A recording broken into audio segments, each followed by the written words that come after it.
As I remember it, Adam, it was upon this fashion. Bequeathed me by will, but poor 1,000 crowns, and as thou sayest, charged my brother on his blessing to breed me well. And there begins my sadness. My brother Jacques, he keeps at school, and report speaks goldenly for his profit. For my part, he keeps me rustically at home, or to speak more properly, he stays me here at home unkept. His horses are bred better, for besides that they are fair with their feeding, they are taught their manage. And to that end, riders dearly hired. But I, his brother, I gain nothing under him but growth, for the which his animals on his dunghills are as much bound to him as I. Despite this nothing he so plentifully gives me, the something that nature gave me, his countenance seems to take from me. He lets me feed with his hinds, bars me the place of a brother, and as much as in him lies, minds my gentility with my education. This is it, Adam, that grieves me, and the spirit of my father, which I think is within me, begins to mutiny against this servitude. I will no longer endure it. Yet I know no wise remedy how to avoid it. Yonder comes my master, your brother. Go apart, Adam. Thou shalt hear how he will shake me up. Now, sir, what make you here? Nothing. I am not taught to make anything. What mar you then? Marry, I am helping you to mar that which God made. A poor unworthy brother of yours with idleness. Marry, sir, be better employed to be not a while. Shall I keep your hogs and eat husks with them? What prodigal portion have I spent that I should come to such penury? Know you where you are, sir? Aye, sir. Here in your orchard. Know you before whom? I. Better than him I am who before knows me.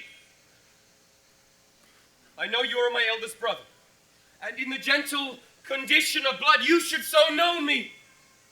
The courtesy of nations allows you my better, and that you are the firstborn, but the same tradition takes not away my blood. Were there 20 brothers betwixt us, I have as much of my father in me as you. What, boy?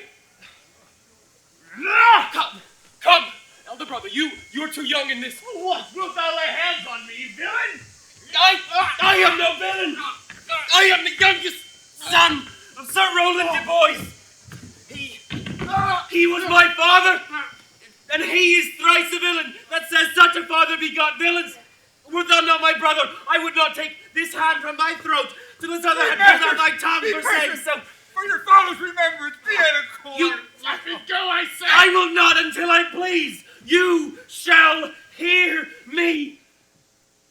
My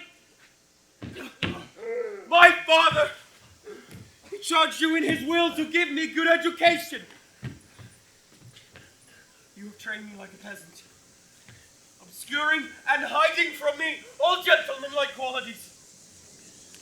The spirit of my father grows strong in me. I will no longer endure it. Therefore, allow me such exercise as may become a gentleman, or give me the poor lottery. My father left me by testament. Without I will go by my fortunes. And what? Wilt thou beg when that is spent? Get you in. I will not long be troubled with you. You shall have some part of your will. I pray you, leave me. I will no longer offend you than becomes me for my own good.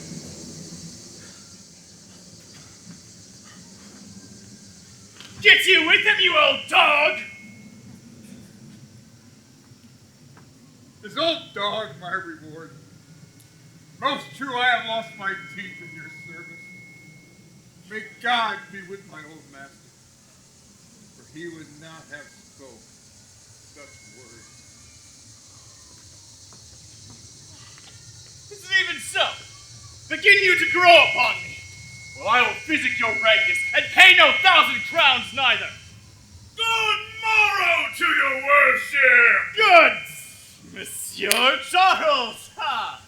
What's the new news from the new court? Oh, no news at the court, sir, but the old news, and that is that the old Duke is banished by his younger brother, the new Duke. Can you tell if Rosalind, the Duke's daughter, be banished with her father? Oh, no, sir, for the Duke's daughter, her cousin, so loves her being from their cradle ever bred together that she would have died to stay behind or followed her to exile. She's at the court even now and is beloved her uncle as his own daughter. And where will the old Duke live? Oh, they say he's already in the forest of Arden, and many merry men with them. There they live like Robin Hood of old England. They say every day gentlemen flock to his side, and there they fleet the time carelessly as they did in the Golden Age. Oh, what? You wrestle tomorrow before the new Duke. Marry, do I, sir? And I've come to acquaint you with a matter. I'm given to understand that your brother, Orlando, hath a disposition to come in disguise against me tomorrow and try to fall. Tomorrow, sir, I wrestle for my credit. He that escaped without some broken bone acquit him well. Your brother is both young, tender, and out of my love for you, I would be loath to foil him, which I must do if he come in against me.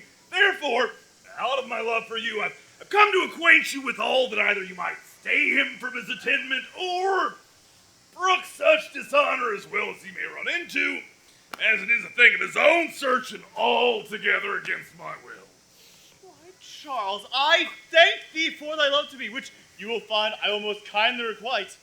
Now, I had myself notice of my brother's purpose herein, and have by underhand means labored to dissuade him, but he's resolute.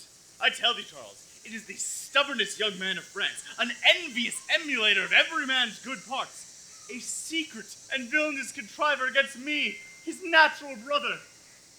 Therefore, use thy discretion. Now I had as lief thou didst break his neck as his finger.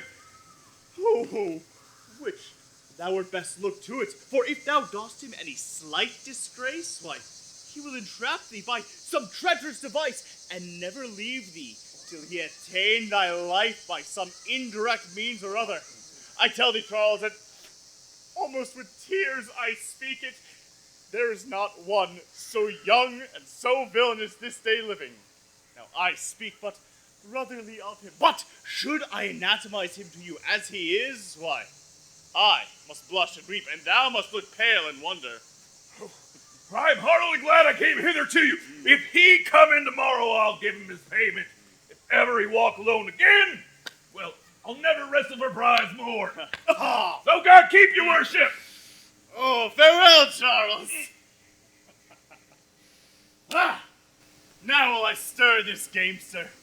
Oh, I hope I shall see an end to him. For my soul, yet I know not why, hates nothing more than he.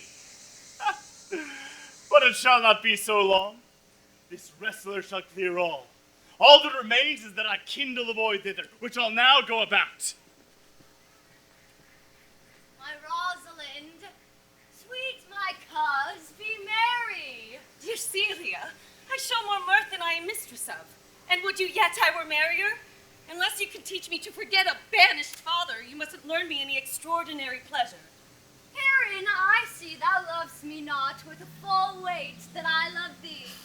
If my uncle, thy banished father, had banished thy uncle, the Duke, my father, so thou hadst still been with me, I could have taught my love to take thy father for mine. So wouldst thou, if the truth of thy love to me were so righteously tempered as mine is to thee. Oh, well, I'll forget the condition of my estate to rejoice in yours. You know my father hath no child but I, nor none is like to have, and truly when he dies, thou shalt be his heir. For what taken away from thy father perforce, I will render thee again in affection. By mine honor I will. And when I break that oath, let me turn monster. Therefore, my sweet Rose, my dear Rose, be merry! From henceforth I will, cuz. Oh, and devise sports. Let me think. What do you think of falling in love? Oh, I prithee do to make sport withal. But love no man in good earnest, nor no further in sport neither, than with safety of a pure blush thou mayst in honor come off again. What shall be our sport, then?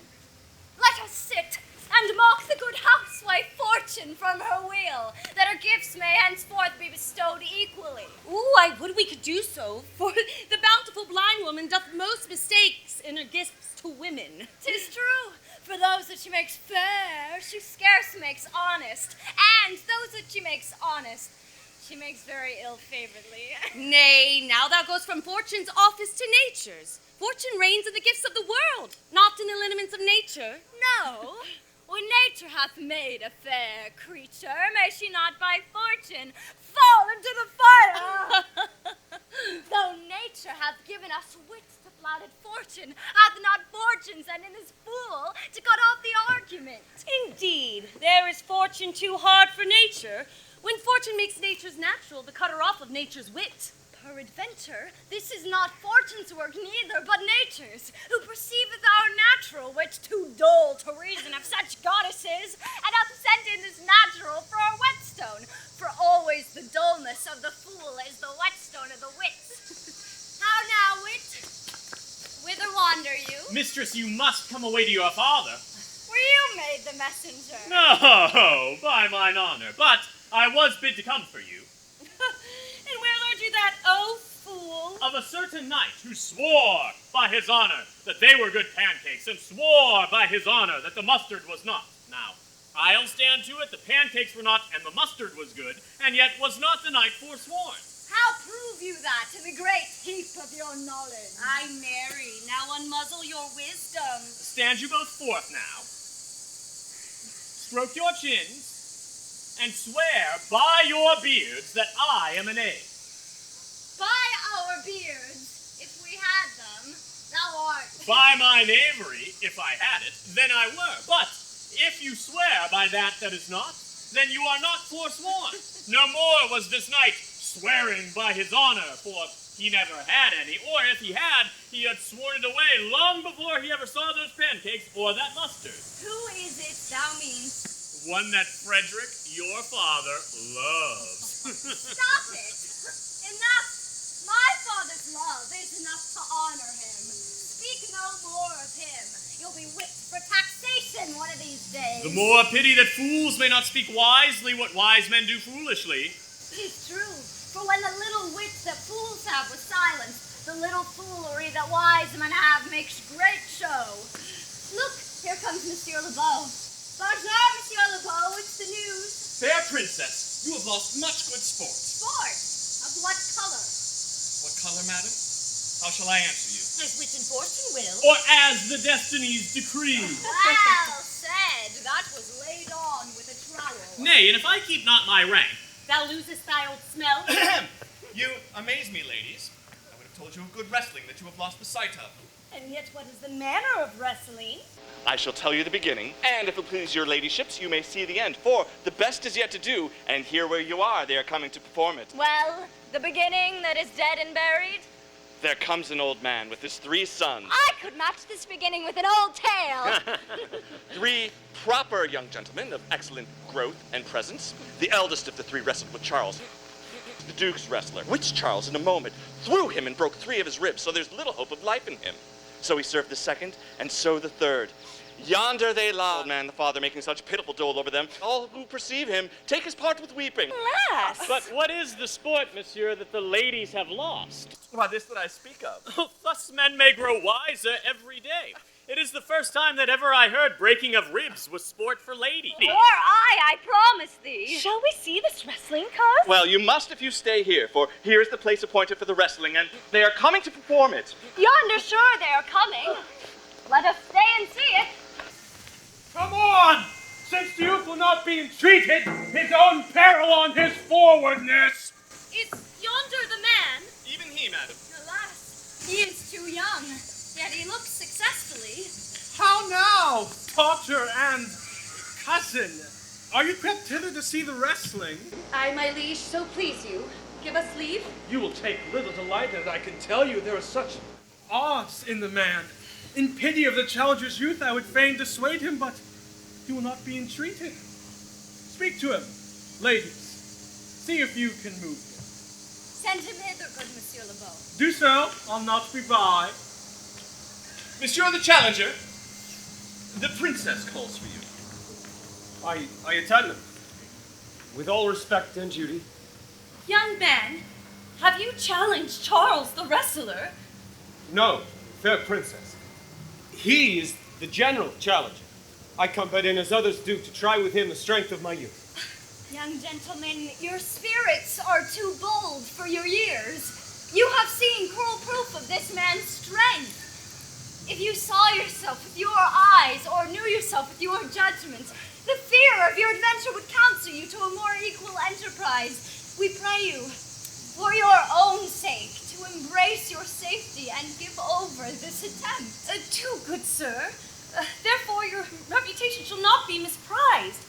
We will make it our suit to the Duke that the wrestling might not go forward. I beseech you, punish me not with your hard thoughts, but let your fair eyes and gentle wishes go with me to my trial, wherein if I be foiled, there is but one change that was never gracious. If killed, but one dead that is willing to be so. I shall do my friends no wrong, for I have none to lament me. The world no injury, for in it I have nothing. Only in the world I fill up a place which may be better left supplied when I have made it empty. The little strength that I have, I would it were with you. And mine to eke out hers. Fare you well. Pray heaven I be deceived in you. May your heart's desires be with you. Come! Where is this young gallant that's so desirous to lie with his mother earth? Ready, sir. But his will hath in it a more modest working. You shall try but one fall. Oh, no, your grace, thou shalt not entreat him from a second that so mightily persuaded him from a first. You mean to mock me after. You should not have mocked me before. Come your ways. Ready?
I'm not yet well breathed.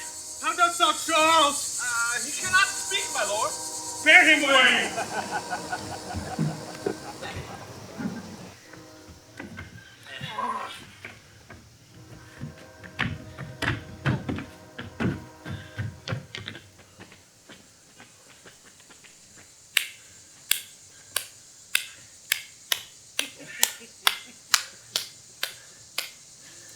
What is thy name, young man?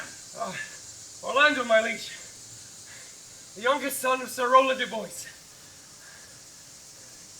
I would thou hadst been son to some man else. The world esteemed thy father honorable, but I did find him still mine enemy. Thou shouldst have better pleased me with this deed hadst thou descended from another house. But fare thee well. Thou art a gallant youth.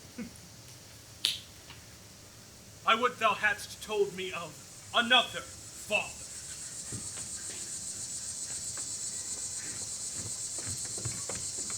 I, my father, cause would I do this? I am more proud to be Sir Roland's son.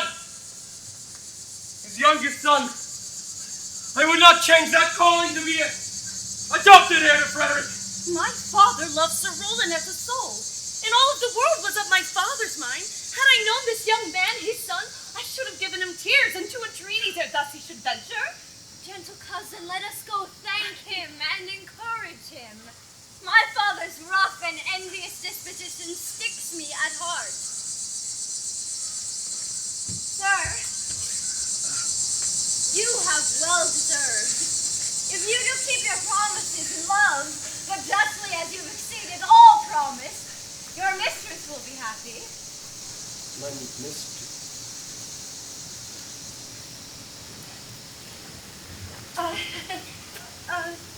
Gentlemen, wear this for me. One now suits with fortune that could get more, but her hand lacks speed.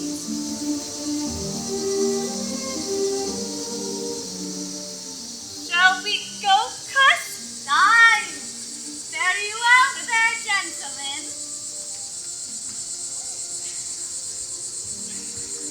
Can I not say I thank you? He calls us back.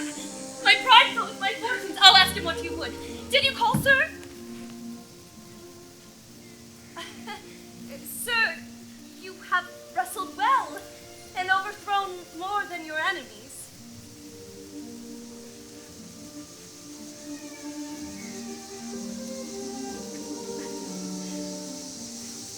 Will you go, cuz? Have with you. Fare you well.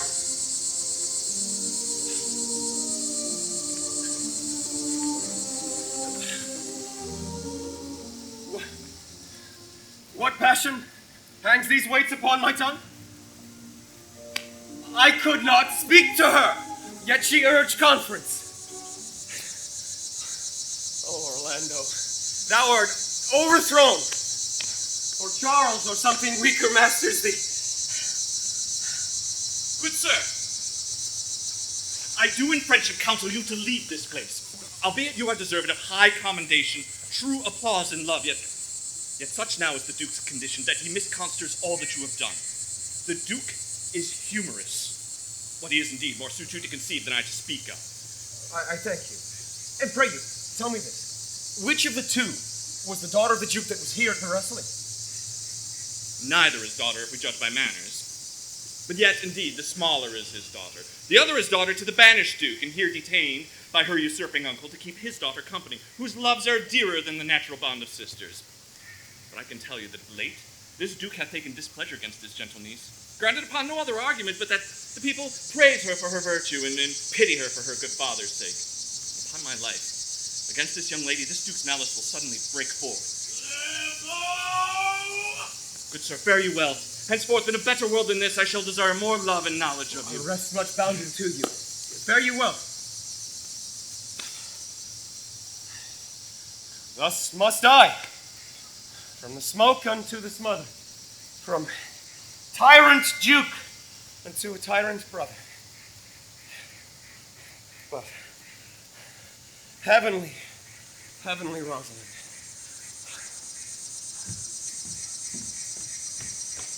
By Rosalind. Why, Cupid, have mercy, not a word. Not one to throw at a dog. No, thy words are too precious to be cast away upon curs. Throw some of them at me! Lame me with reasons! Then there were 2 cousins laid up, when the one should be lamed with reasons and the other mad without any. But is this all for your father? No. Some of it's for my child's father. Oh, how full of briars is this working day world! They're but burrs, cousin. Thrown upon thee in holiday foolery. We walk not on the trodden paths. Our very petticoats will catch them. I could shake them off my coat. These burrs are in my heart. Hem them away. I could try if I could cry hem and have him. Come, wrestle with thy affections. No, they take the part of a better wrestler than myself. Oh, a good wish upon you. You will try in time, despite of a fall. But turning these jests out of service, come, tell me in good earnest. Is it possible that on such a sudden you should fall into so strong a liking with old Sir Rowland's youngest son? father dearly. Doth it therefore ensue that you should love his son dearly? By this kind of case I should hate him, for my father hated his father dearly, yet I hate not Orlando. No, Faith, hate him not, for my sake. Should I not? Doth he not deserve well? Let me love him for that. And you do love him because I do. Look, here comes the Duke. With his eyes full of anger. Mistress, dispatch yourself with safest haste, and get you from our court. Me, uncle? You, cousin, within these 10 days, if that thou beest found so near our public court as 20 miles, thou diest for it. I do beseech your grace. Let me the knowledge of my faults bear with me. Never so much as in a thought unborn did I offend your highness. Thus do all traitors. If their purgation did consist in words, they are as innocent as grace itself. Let it suffice thee that I trust thee not. Yet your mistrust cannot make me a traitor. Tell me whereon the likelihood depends. Thou art thy father's daughter. There's enough. So was I when your highness took his dukedom. So was I when your highness banished him. Treason is not inherited, my lord, or if we did derive it from a friend, what's that to me? My father was no traitor. Therefore, good my liege, mistake me not so much to think my poverty is treacherous. Dear sovereign, hear me speak. Aye, Celia, we stayed her for your sake, else had she with her father ranged along. I did not that time entreat to have her stay. It was your own pleasure and your own remorse. I was too young that time to value, but now I know her.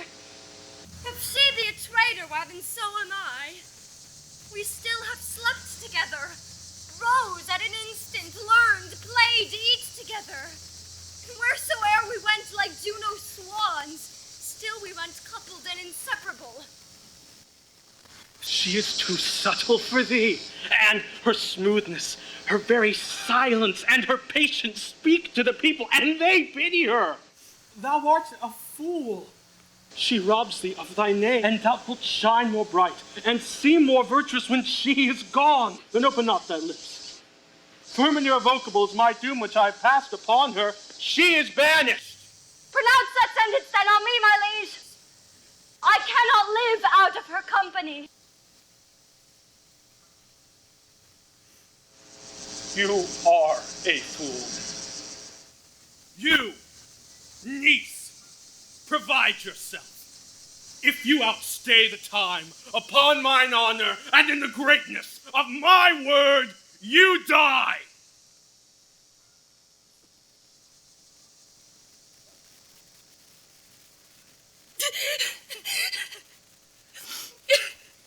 Oh, my poor Rosalind, whither wilt thou go? Wilt thou change fathers? I'll give thee mine. I charge thee, be not more grieved than I am. I have more cause. Thou hast not. Knowest thou not the Duke hath banished me, his daughter? That he hath not. Hath not. Rosalind lacks then the love which teacheth thee that thou and I am one. Shall we be sundered? Shall we part, sweet girl? No. Let my father seek another heir. Therefore devise with me how we may fly, whither to go, and what to bear with us. And do not seek to take your change upon yourself, to bear your griefs yourself and leave me out. Why? Whither shall we go? To seek my uncle in the forest of Arden. Alas! What dangers will it be to us, maids as we are, to travel forth so far? Beauty provoketh thieves, sooner than gold. I'll put myself in poor and mean attire, and with a kind of umber smirch my face, the like to you. So shall we pass along and never stir assailants. Were it not better that I did suit myself all points like a man? A gallant curtal axe upon my thigh, a boar spear in my hand, and in my heart lie there what hidden women's fear their will.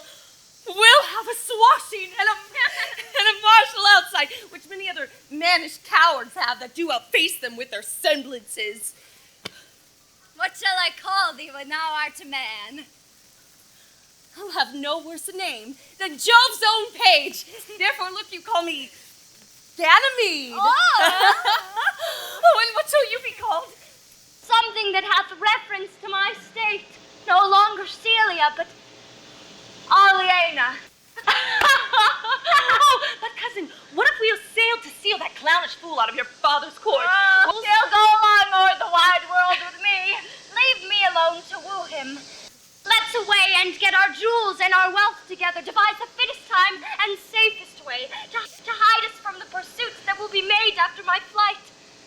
Now go we in content, to liberty and not to banishment.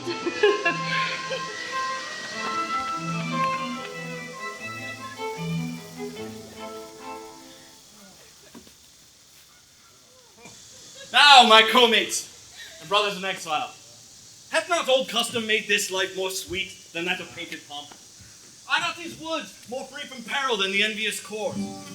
Here we feel not the penalty of Adam, the season's differences, the icy fang or the churlish chiding of the winter wind, which, when it bites and blows upon my body, even till I shriek with cold, I smile and say, this is no flattery. These are counselors that feelingly persuade me what I am. Sweet are the uses of adversity, and this, our life exempt from the public haunt, finds tongues in trees, books in the running brooks, sermons in stones, and good in everything. I would not change it. Happy is your grace that can translate the stubbornness of fortune into so quiet and so sweet a style. Come, shall we go kill us venison? And yet it irks me, poor dappled fools, with forked heads should in their own confines have their round haunches gored. Indeed, my lord, the melancholy Jaques grieves at that. And in that kind swears you do more usurp than doth your brother that hath banished you. Today, my lord of Armanes and myself did steal behind him as he lay along under an old oak whose antique root peeps out upon the brook that brawls along this wood, to the which place a poor sequestered stag that from the hunter's aim had ta'en hurt did come to languish. And indeed, my lord, the wretched animal heaved forth such groans that it did stretch its leather coat almost to bursting, and the big round tears coursed one another down his innocent nose in piteous chase. Yeah, but what said Jaques? Did he not moralize the spectacle? Oh, yes, unto 1,000 similes. Anon the careless herd, full on the pasture, jumps along by him, yet never stays to greet him. Aye, quoth Jaques, sweep on, you fat and greasy citizens. It's just the fashion. Wherefore do you look upon that poor and broken bankrupt there? But thus most invectively he pierced through the body of country, city, court, yea, and of this our life, swearing that we are mere usurpers, tyrants, and what's worth, to fright the animals up and kill them in their native dwelling place. And did you leave him in this contemplation? Oh, we did, my lord, weeping and commenting upon the sobbing deer. Yeah. Show me the place. I love to cope him in these sullen fits, but then he's full of matter. I'll lead you to him straight. Here.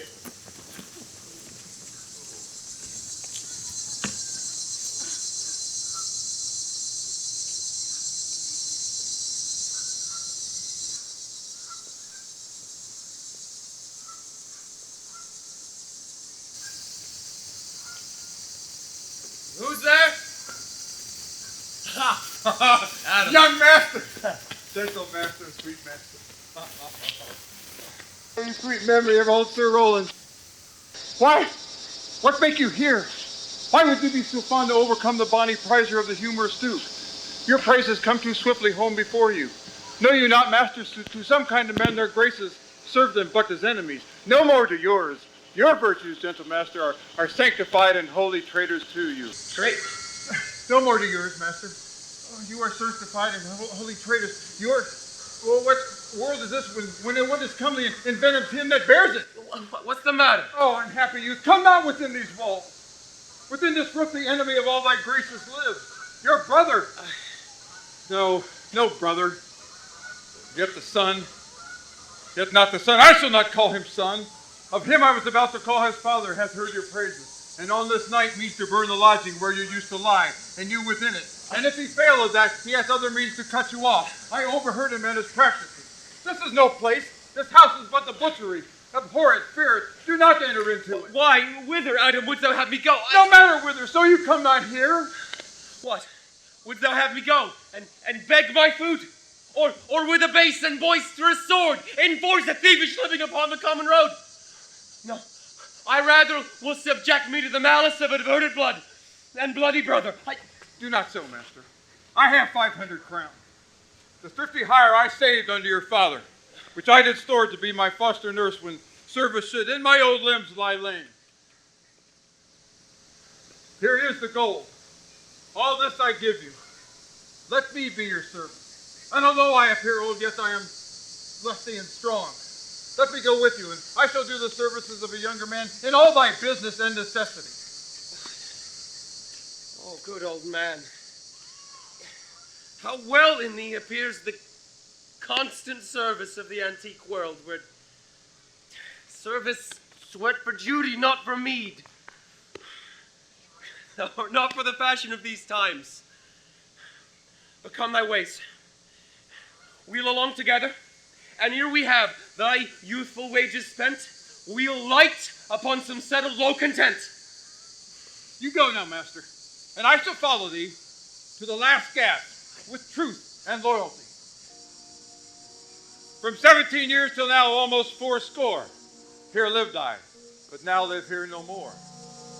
At 17 years, many their fortune seek, but at 80 it is too late they weep. Yet fortune cannot recompense me better than to die well and not my master's debtor.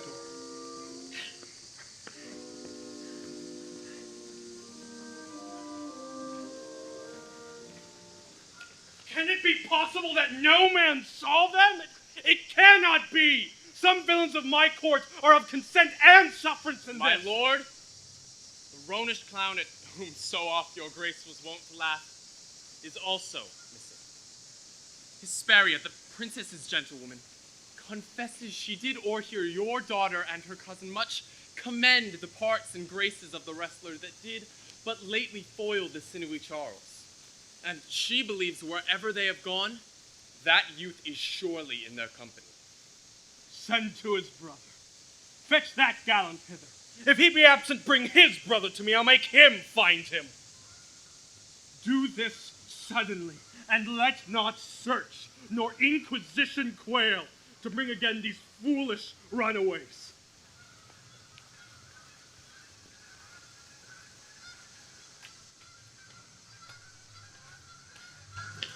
Oh, Jupiter! How weary are my spirits! I care not for my spirits if my legs were not weary. I could disgrace my man's apparel and cry like a woman, but I must show comfort to the weaker vessel, as doublet and hose ought to show itself courageous to petticoat. Therefore, courage, good Aliena! I pray you bear with me. I cannot go no further. For my part, I had rather bear with you than bear you. Well, this is the forest of Arden. Aye, now am I in Arden. The more fool I. When I was at home, I was in a better place. But travelers must be content. Aye, be so, good touchstone. Sylvius! That is no way to make her scorn you still. Oh, that thou knewest how I do love her. I partly guess, for I have loved her now. No, Corin. Being old, thou canst not guess. Though in thy youth thou wast as true a lover as ever did sigh upon a midnight pillow.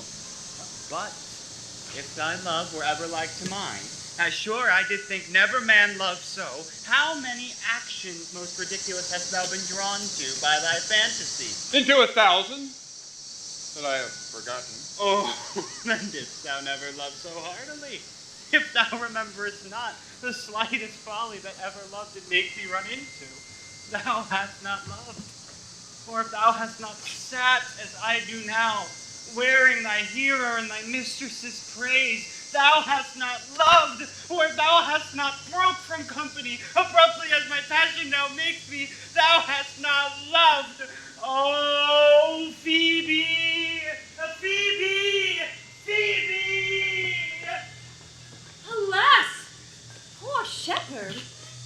exception of thy goon, I have by hard adventure found mine own. And mine. I remember when I was in love, I broke my sword upon a stone and bid him take that for coming a night to Jane's smile. Oh, and I remember the kissing of her battler and the cow's dugs that her pretty chopped hands had milked. Oh, we that are true lovers run into strange capers. But as all is mortal in nature, so is all nature in love mortal in folly. Thou art speakest wiser than thou art ware of. Nay, I shall never be ware of my own wit till I break my shins against it. Oh, Jove, this shepherd's passion is much upon my fashion. And mine, though it grows something stale with me. I pray you, one of you question yon man if for gold he will give us something to eat. I faint almost to death. Haul up, you clown! He's fool, he's not thy kinsman. Who called? You're better, sir. Else are they very wretched? Peace, I say.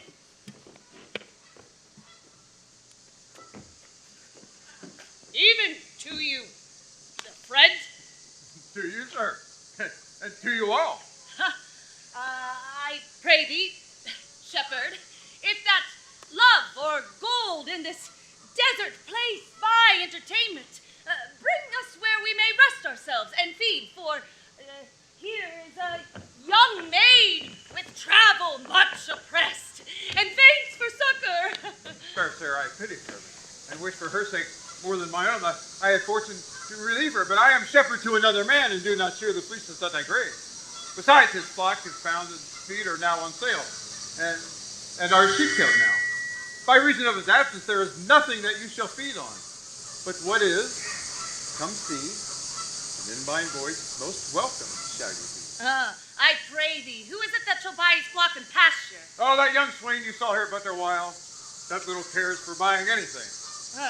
I pray you, if it stand with honesty, buy thou the cottage pasture and the flock, and thou shalt have to pay for it of us. And we will mend thy wages. I like this place, and could willingly waste my time in it. Assuredly, it is to be sold, so go with me, and if you like upon report this soil, this profit, this kind of life, then I shall your very faithful feeder be, and buy it with your gold right suddenly.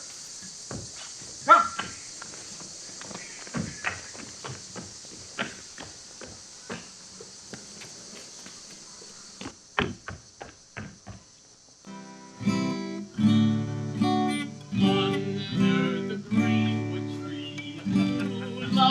Lie with me and turn his merry notes onto the sweet bird's throat. Come hither, come hither, come hither. You shall receive no enemy, but winter and rough weather. More. I prithee more. It will make you melancholy, Monsieur Jacques. Oh, I thank it. More. I prithee more. I can suck melancholy from a song as a weasel sucks eggs. Oh, my voice is ragged. I know that I can please you. I do not desire you to please me. I do desire you to sing. Oh, come, another stanzo. Call you them stanzos. What you will, Monsieur Jacques. I care not for their names. They owe me nothing. Come. Will you sing? More to a request than to please myself. Well, then, if ever I thank any man, I thank you. Come, sing! And those who will not, hold your tongue. Oh, cover the while. The Duke will drink under this tree. He hath been all this day to look you. And I have been all this day to avoid him. He's too disputable for my company. I think of many matters as he, but I give heaven thanks and make no boast of them. Come, Warble! Come!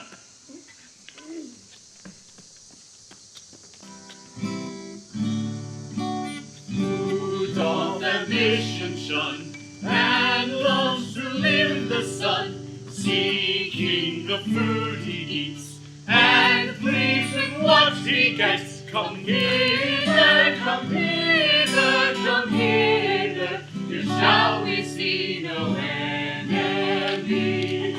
but winter and rough weather. Oh, I will make you a verse on this note that I wrote yesterday in despite of my invention. And I'll sing it. Thus it goes. If it should come to pass. If it should come to pass that any man prove ass, leaving his wealth and ease, a stubborn will to please, duck dame, here shall we see gross fools as he, and if he will come to me. Say, what's that dame?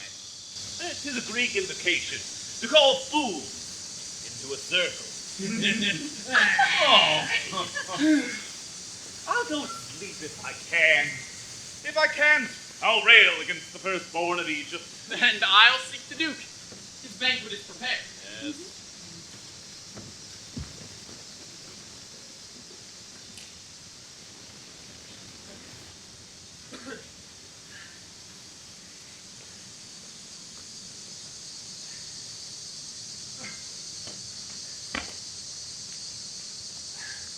Gentle master, I can go no further. Will I die for food? Oh, Here I lie and make measure for my grave. why, how now, Arden? No greater heart in thee. Live a little. Comfort a little. Cheer thyself a little. If this uncouth forest yield anything savage, hold death a while at the arm's end. I'll hear thee with thee presently. And if I bring thee not something to eat, I will give thee leave to die. But if thou diest before I come, thou art a mocker of my labor. Well said. Thou lookest cheerly. I'll be with thee quickly. Thank you, master. Yeah, thou liest in the bleak air. Come, I'll bear thee to some shelter. Thou shalt not die for a lack of dinner, if there live anything in this desert. Cheerly, good Adam.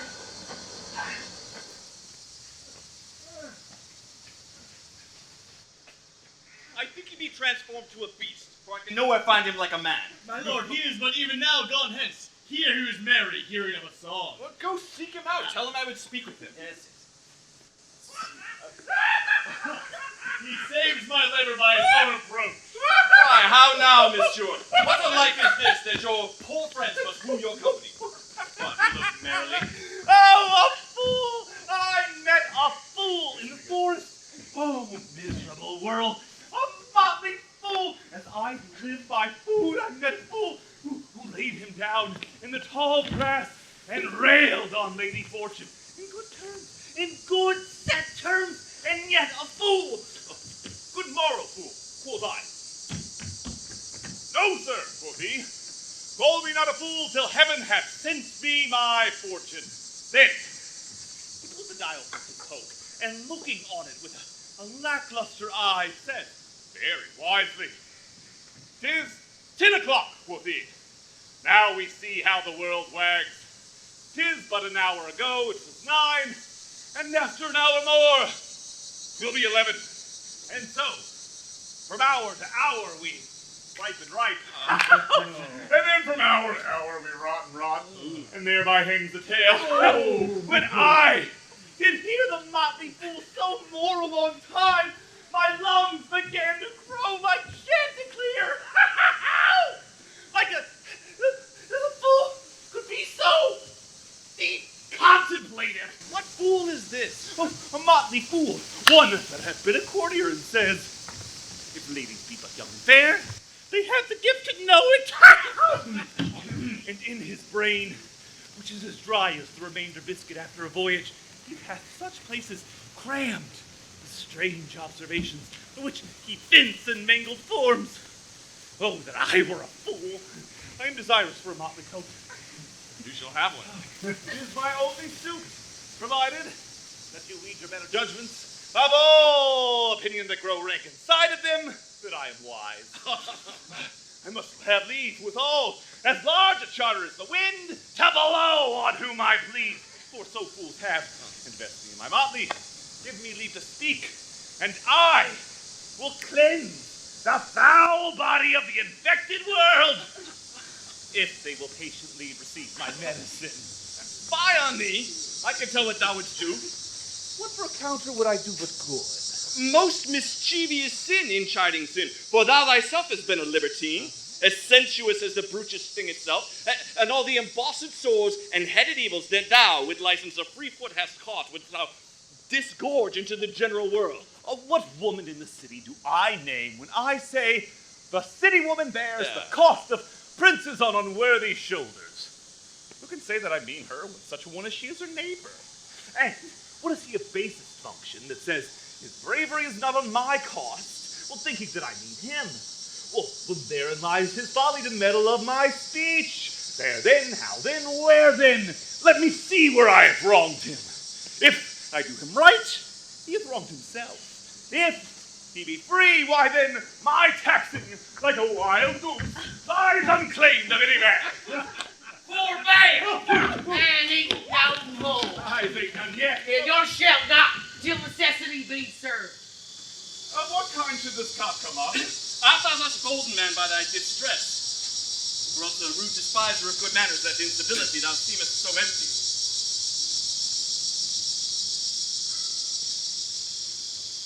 You touched my vein at first. The thorny point of bare distress has taken from me the show of smooth civility. Yet am I inland bred and know some nurture. But forbear! I say, he dies that touches any of this fruit till I and my affairs are answered. Well, as thou wilt not listen to reason, I die. What wouldst thou have? Thy gentleness shall move more than your force move us to gentleness. I almost die for food.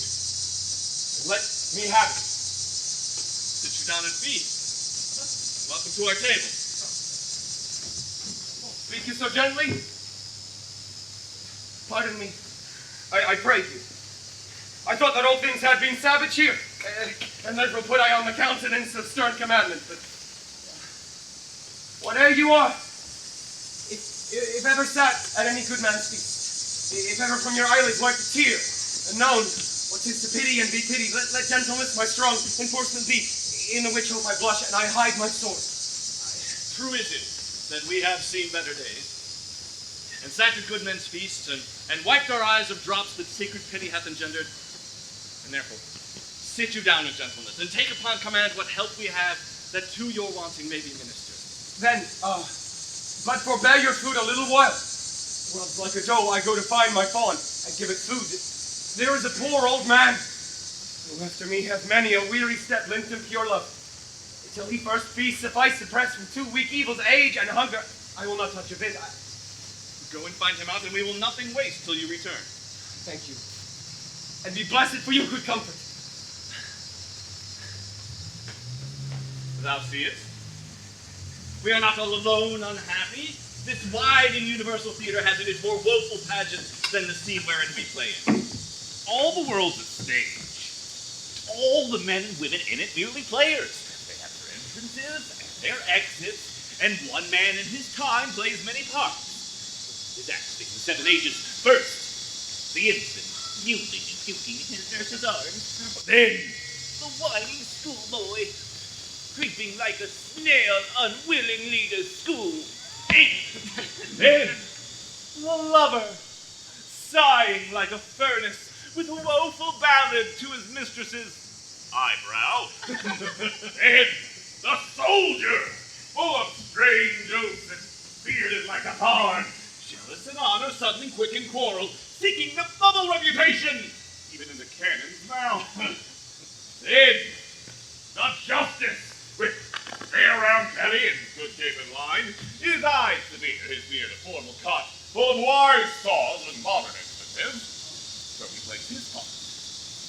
The next stage shifts into a lean and slippered pantaloon, spectacles on nose, pouch on side, his youthful hose well saved, the world too wide for his shrunk shank, and his big, manly voice, turning again to childish pedals, pipes and whistles and sound. The last scene, which ends this strange, eventful history. Second childishness. Mere oblivion. Saw his teeth, taste, his eyes, everything.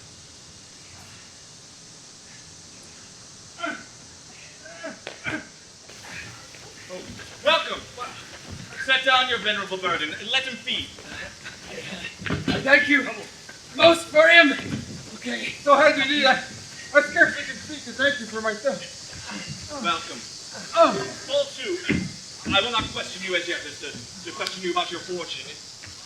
Give us some music. Good cousin, sing.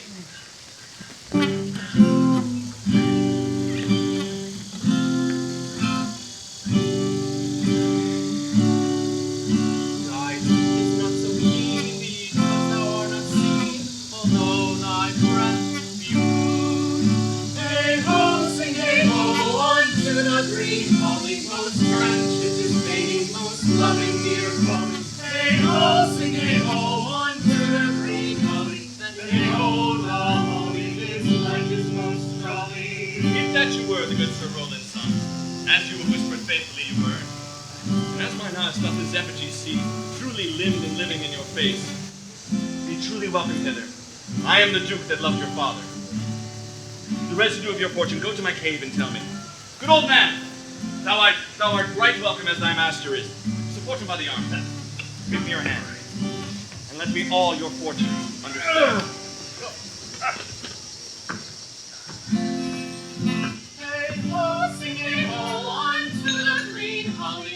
Friendship is fading, most loving dear fall. Hey ho, sing hey ho, unto the green holly. The name of the holly, this life is most jolly.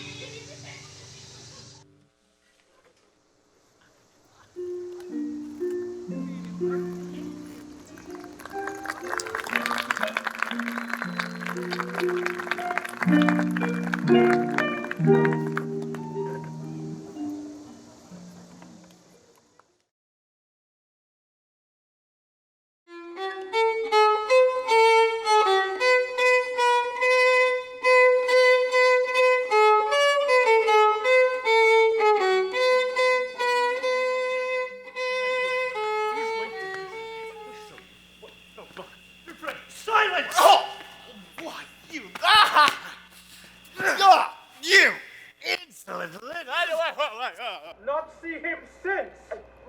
Sir, sir, that cannot be. But were I not the better part made mercy, I would not see an absent argument from our revenge, thou present. But look to it. Find out thy brother wheresoe'er he is. Seek him with candle. Bring him, dead or living, within this 12-month. Or turn thou no more to seek a living within our territory. All thy lands and all things that thou dost call thine, worth seizure, do we seize into our hands, till thou canst quit thee by thy brother's mouth of what we think against thee. Oh, that your highness knew my heart in this. I never loved my brother in my life.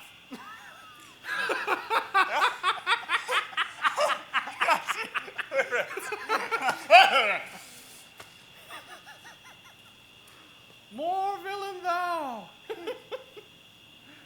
Well, push him out of doors. What? Do this expediently and turn him going. My lord! Wait!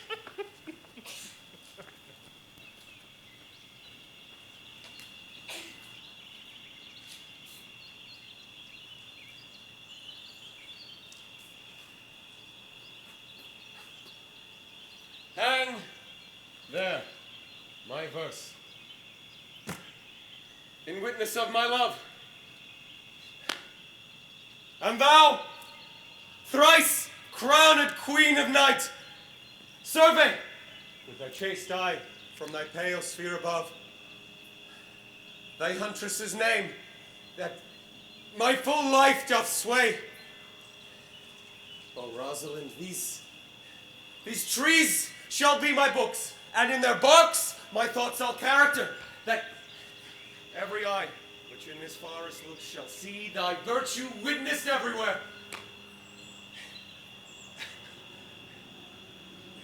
Run.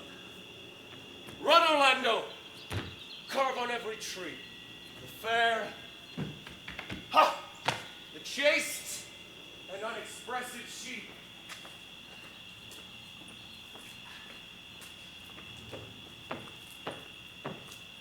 How like you the shepherd's life, Master Touchstone? Truly, shepherd, in respect of itself, it is a good life. But in respect that it is a shepherd's life, it is not. In respect that it is solitary, I like it very well. But in respect that it is private, it is a very vile life. Now, in respect that it is in the fields, it pleaseth me well. But in respect that it is not in the courts, it is tedious. Hast any philosophy in thee, shepherd? No more, but that I know the more one sickens, the worse at ease he is. That he that wants money, means, and content is without 3 good friends. That the property of rain is to wet, a fire to burn. That good pasture makes fat sheep.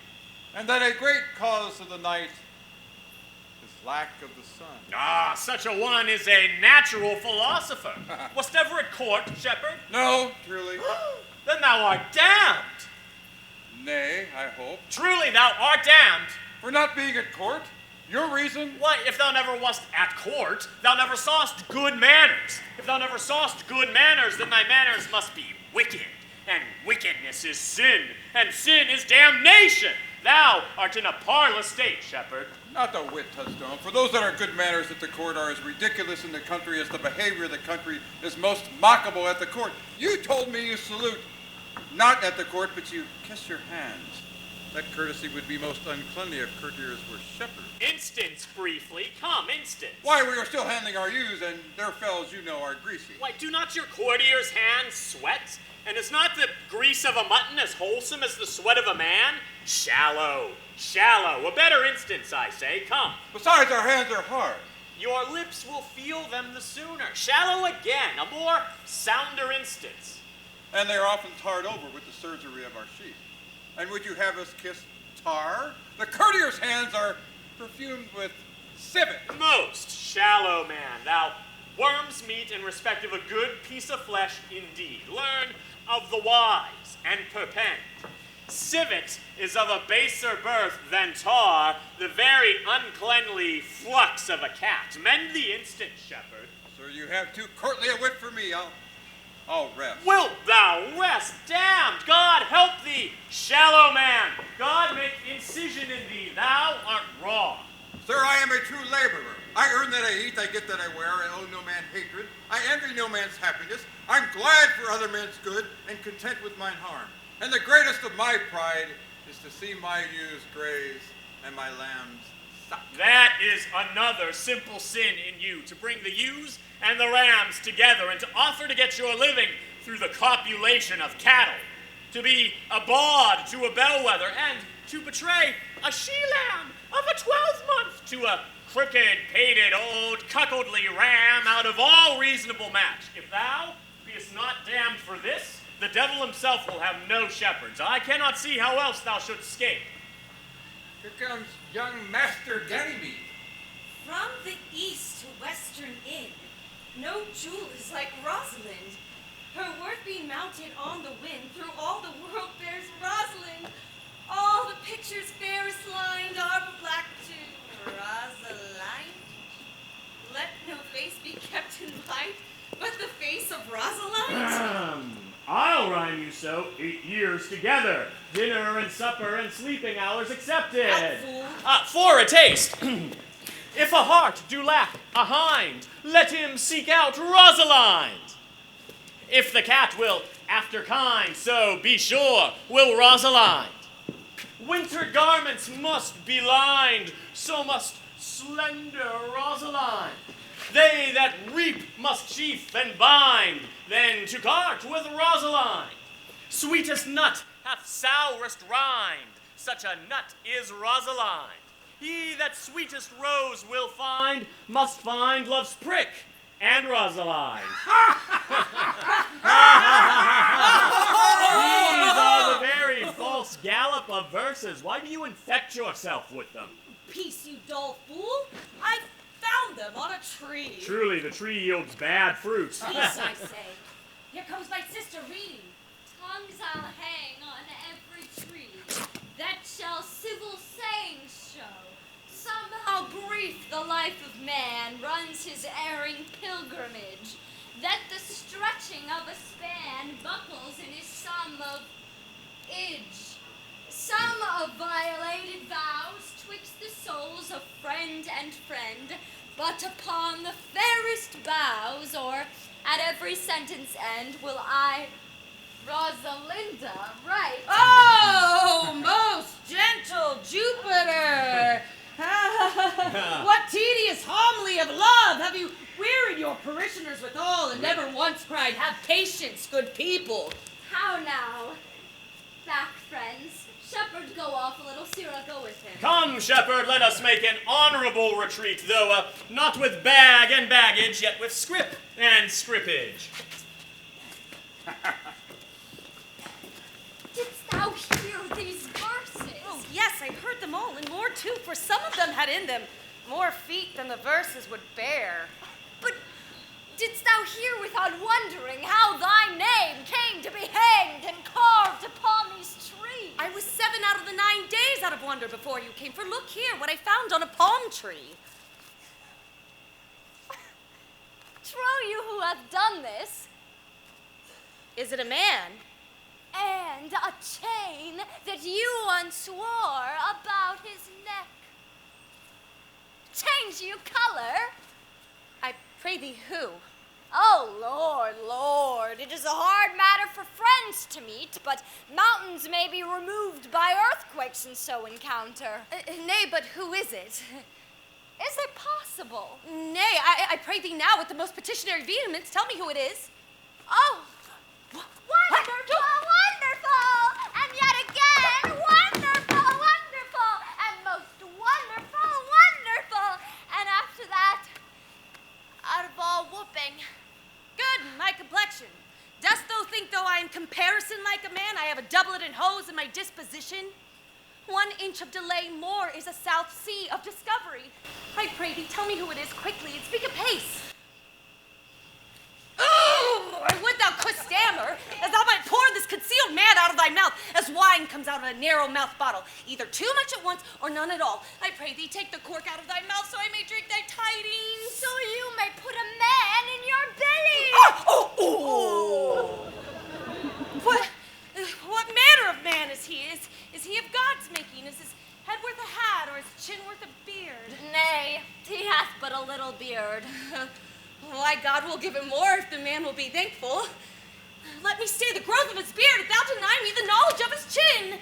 It is young Orlando that tripped up both the wrestler's heels and your heart both in an instant. Nay, the devil take mocking. Speak, sad brown true maid. If faith cuz, 'tis he. Orlando? Orlando!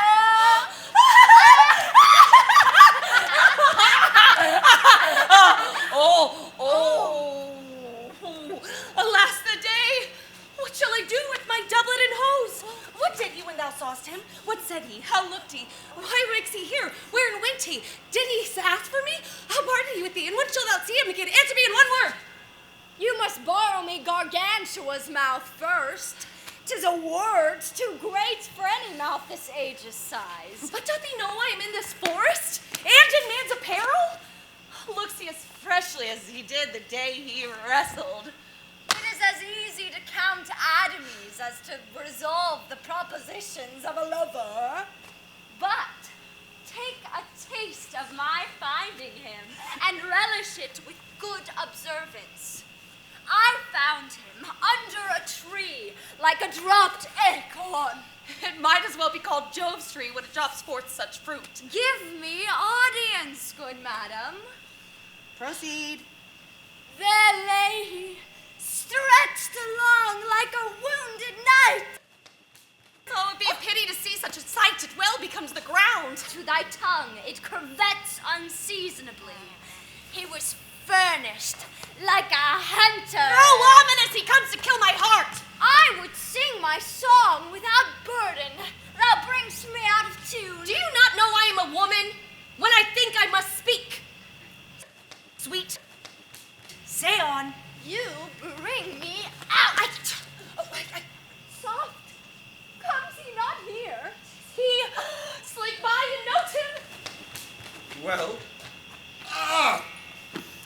me, but good faith, I would as lief been myself alone.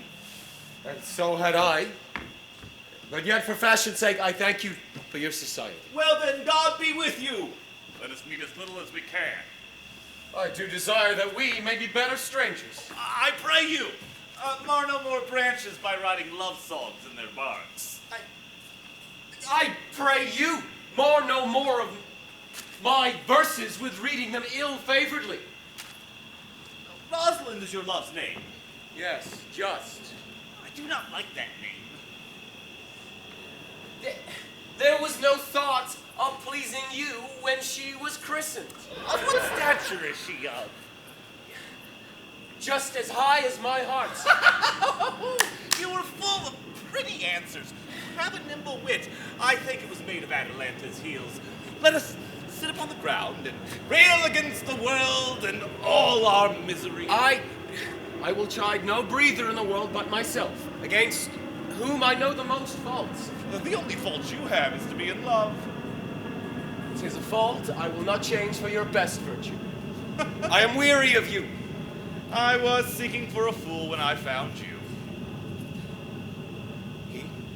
He is drowned in the brook. Look but in, you shall see him. But there I will see my own face. Which I take either to be a fool or a cipher. Oh. I will tarry with you no more. Farewell, Signor Love. I am glad of your departure. Adieu, good Monsieur Melancholy. Oh, I will speak to him like a saucy lackey, and under that habit play the knave with him.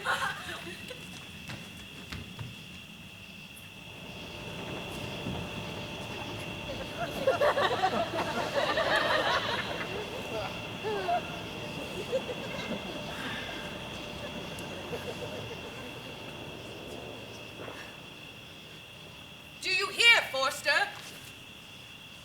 Very well. What would you? I pray you, what is it o'clock? You should ask me what time of day. There's no clock in the forest. Ah, well then, there's no true lover in the forest. Else sighing every minute and groaning every hour would test the lazy foot of time, as well as a clock. And why not the swift foot of time? That not being as proper. By no means, sir. Time travels in diverse paces with diverse persons. I'll tell you who time ambles withal, who time trots withal, who time gallops withal, and who he stands still withal. I pray thee, who doth he trot withal? Mary.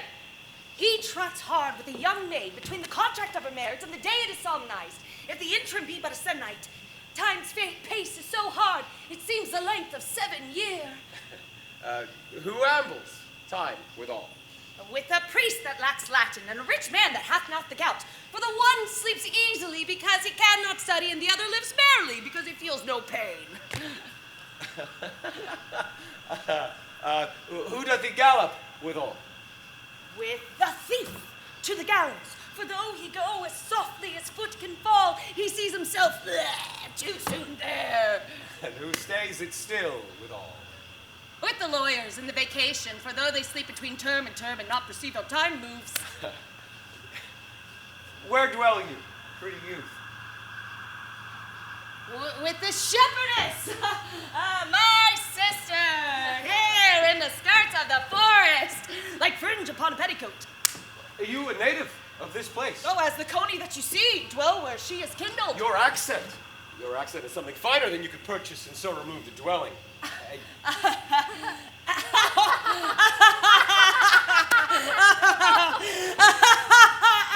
have been told so of many, but indeed, an old religious uncle of mine taught me to speak. One who was in its youth an inland man, one that knew courtship too well, for there he fell in love.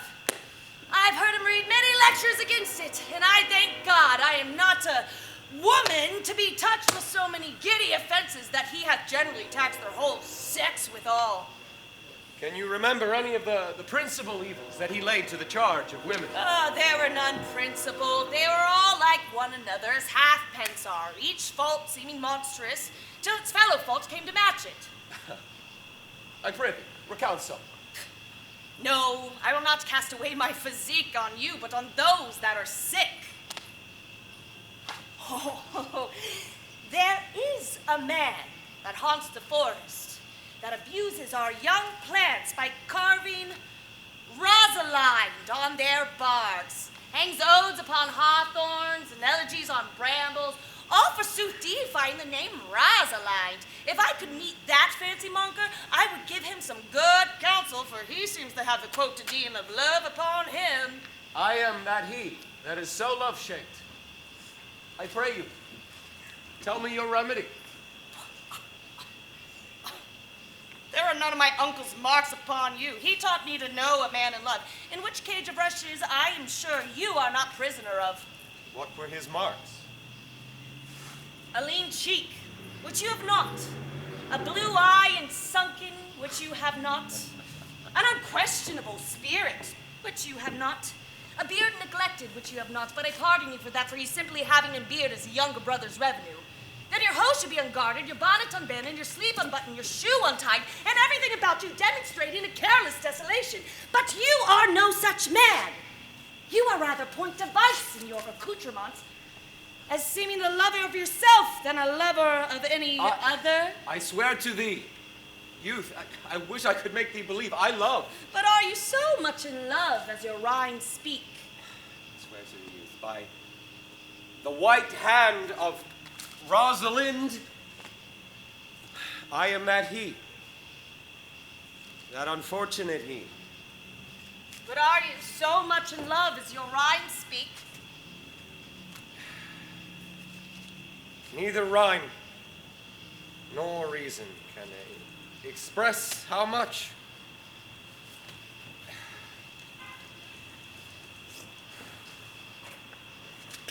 Love is merely a madness, but I profess curing it by counsel. Did you ever cure any so? Yes, one. And in this manner, he was to imagine me his love, his mistress, and I set him every day to woo me, at which time would I, being but a moonish youth, grieve, changeable, longing and liking, proud, fantastical, shallow, apish, inconstant, full of tears, full of smiles, for every passion something, and for no passion truly anything, as boys and women are for the most part capital of this color, would now like him, now loathe him, then entertain him, then forswear him, now weep for him, then spit at him, that I drain my suitor from his mad humor of love to a living humor of madness, which was to forswear the full stream of the world and live in a nook, merely monastic. And thus I cured him, and in this way will I take upon me to wash your liver as clean as a sound sheep's heart, that there shall not be one spot of love in it. I would not be cured, youth. I would cure you, if you would but call me Rosalind, and come to my coat, and woo me.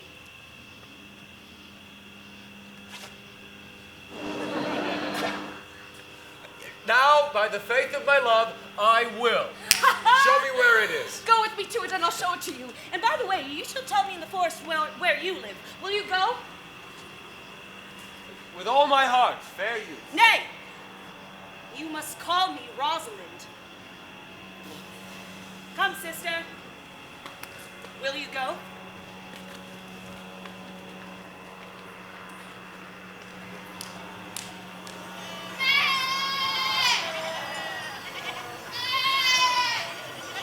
Come apace, good Audrey.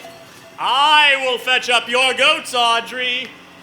And how, Audrey, am I the man yet? Doth my simple feature content you? Your features, Lord warrant us what features. I am with thee and thy goats as the most capricious poet honest Ovid was among the Goths. No knowledge ill-inhabited, worse than Jove in a thatched house. Truly, I would the gods had made thee poetical. I do not know what poetical is. Is it honest in deed and word? Is it a true thing?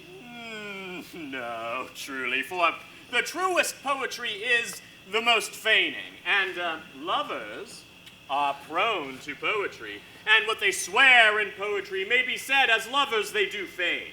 Do you wish, then, that the gods had made me poetical? I do, truly, for thou swearest to me thou art honest. Now, if thou wert a poet, I might have some hope thou didst feign. Would you not have me honest?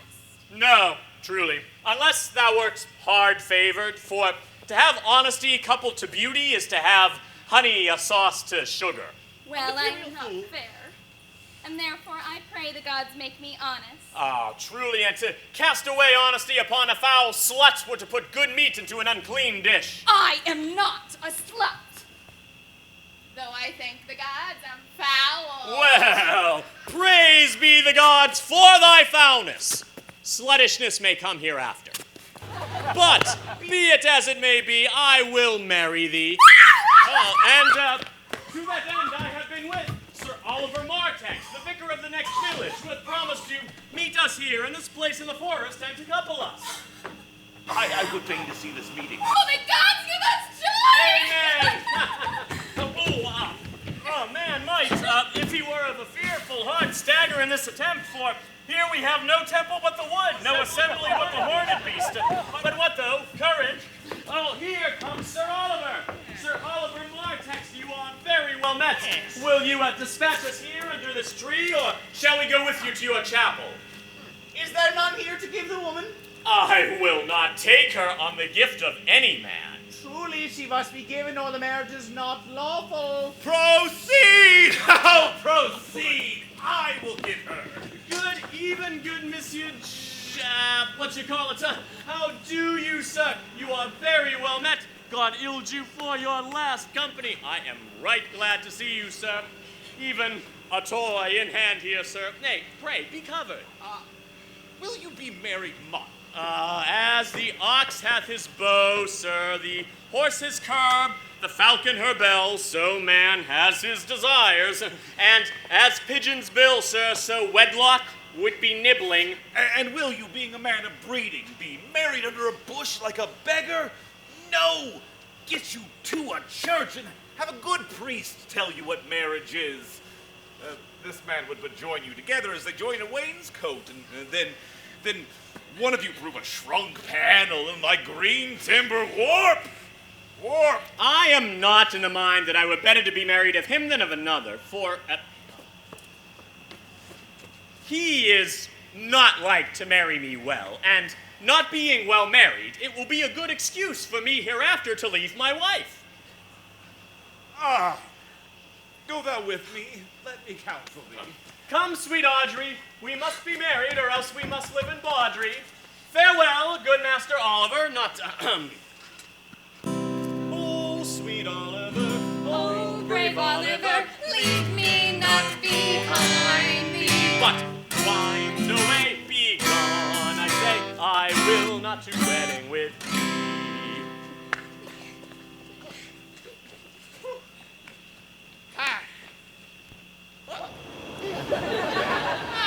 'Tis no matter. Ne'er a fantastical knave of them all shall flout me out of my calling. Oh, yes. Never speak to me, I will weep. Do, I pray thee, yet have the grace to consider that tears do not become a man. Have I not cause to weep? As good a cause as one may wish, therefore weep. His hair is of the very dissembling color. Something browner than Judas's. Marry his kisses are Judas's own children. His hair is of good color.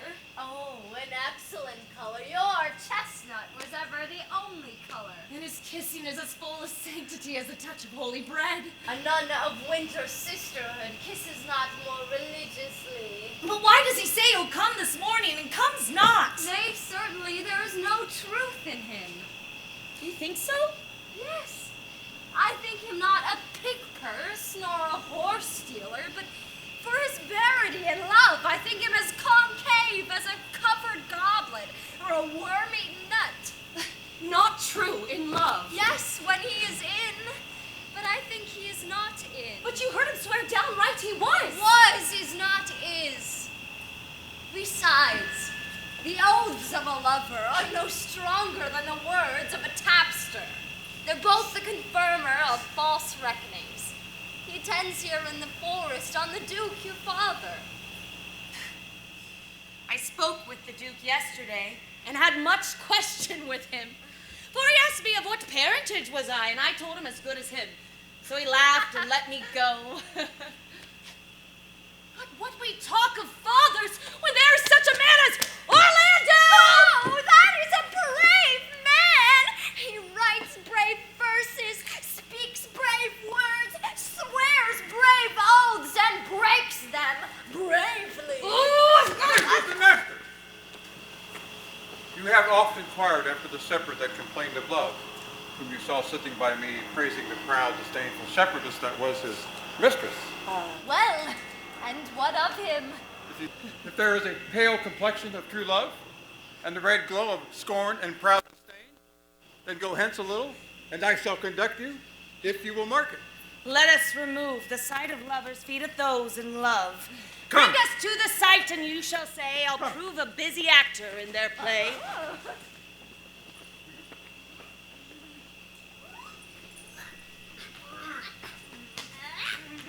Sweet Phoebe, do not scorn me.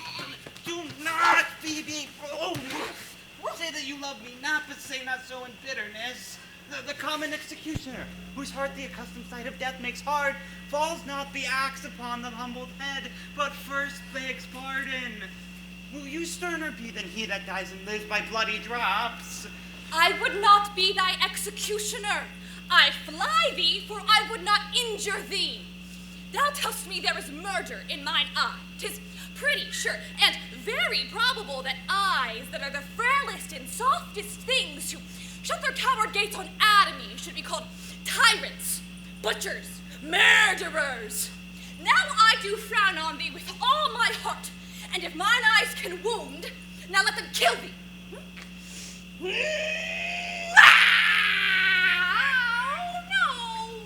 Now, counterfeit to swoon. Why not fall down? Or if thou canst not, oh, for shame, for shame. Why not to say mine eyes are murderers? Now, show the wound mine eye hath made in thee. Scratch thee but with a pen, and there remains some scar of it.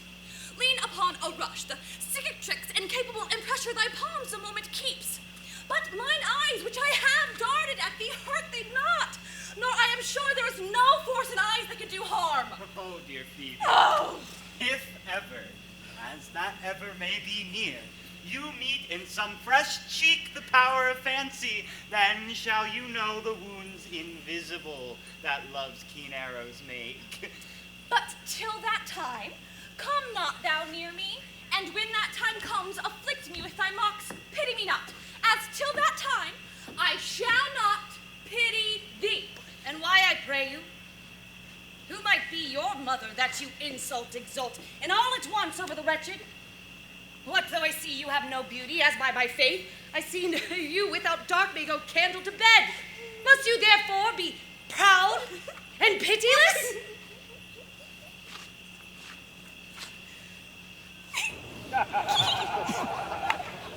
Why, what means this? Why do you look upon me so? I see no more in you than the ordinary of nature's sail work. Odds, my little life, I think she means to tangle my ice too. No, faith, ha! Proud mistress, no, hope not after it. 'Tis not your inky brows, your black silky hair, your bugle eyeballs, nor your treat of cream that could entain my spirits to your worship. You foolish shepherd, wherefore do you follow her like foggy south puffing with wind and rain? You are 1,000 times a properer man than she a woman. 'Tis such fools as you that make this world full of ill-favored children. 'Tis not her glass, but you that flatters her, and out of you she sees herself far more proper than any of her lineaments can show her. But, mistress, know yourself, down on your knees, and thank heaven fasting for a good man's love. For I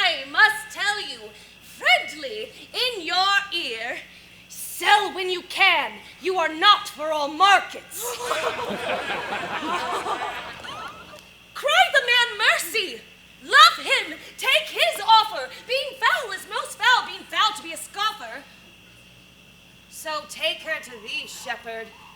Fare you well. Oh, sweet youth! I pray you chide a year together. I'd rather hear you chide than this man woo.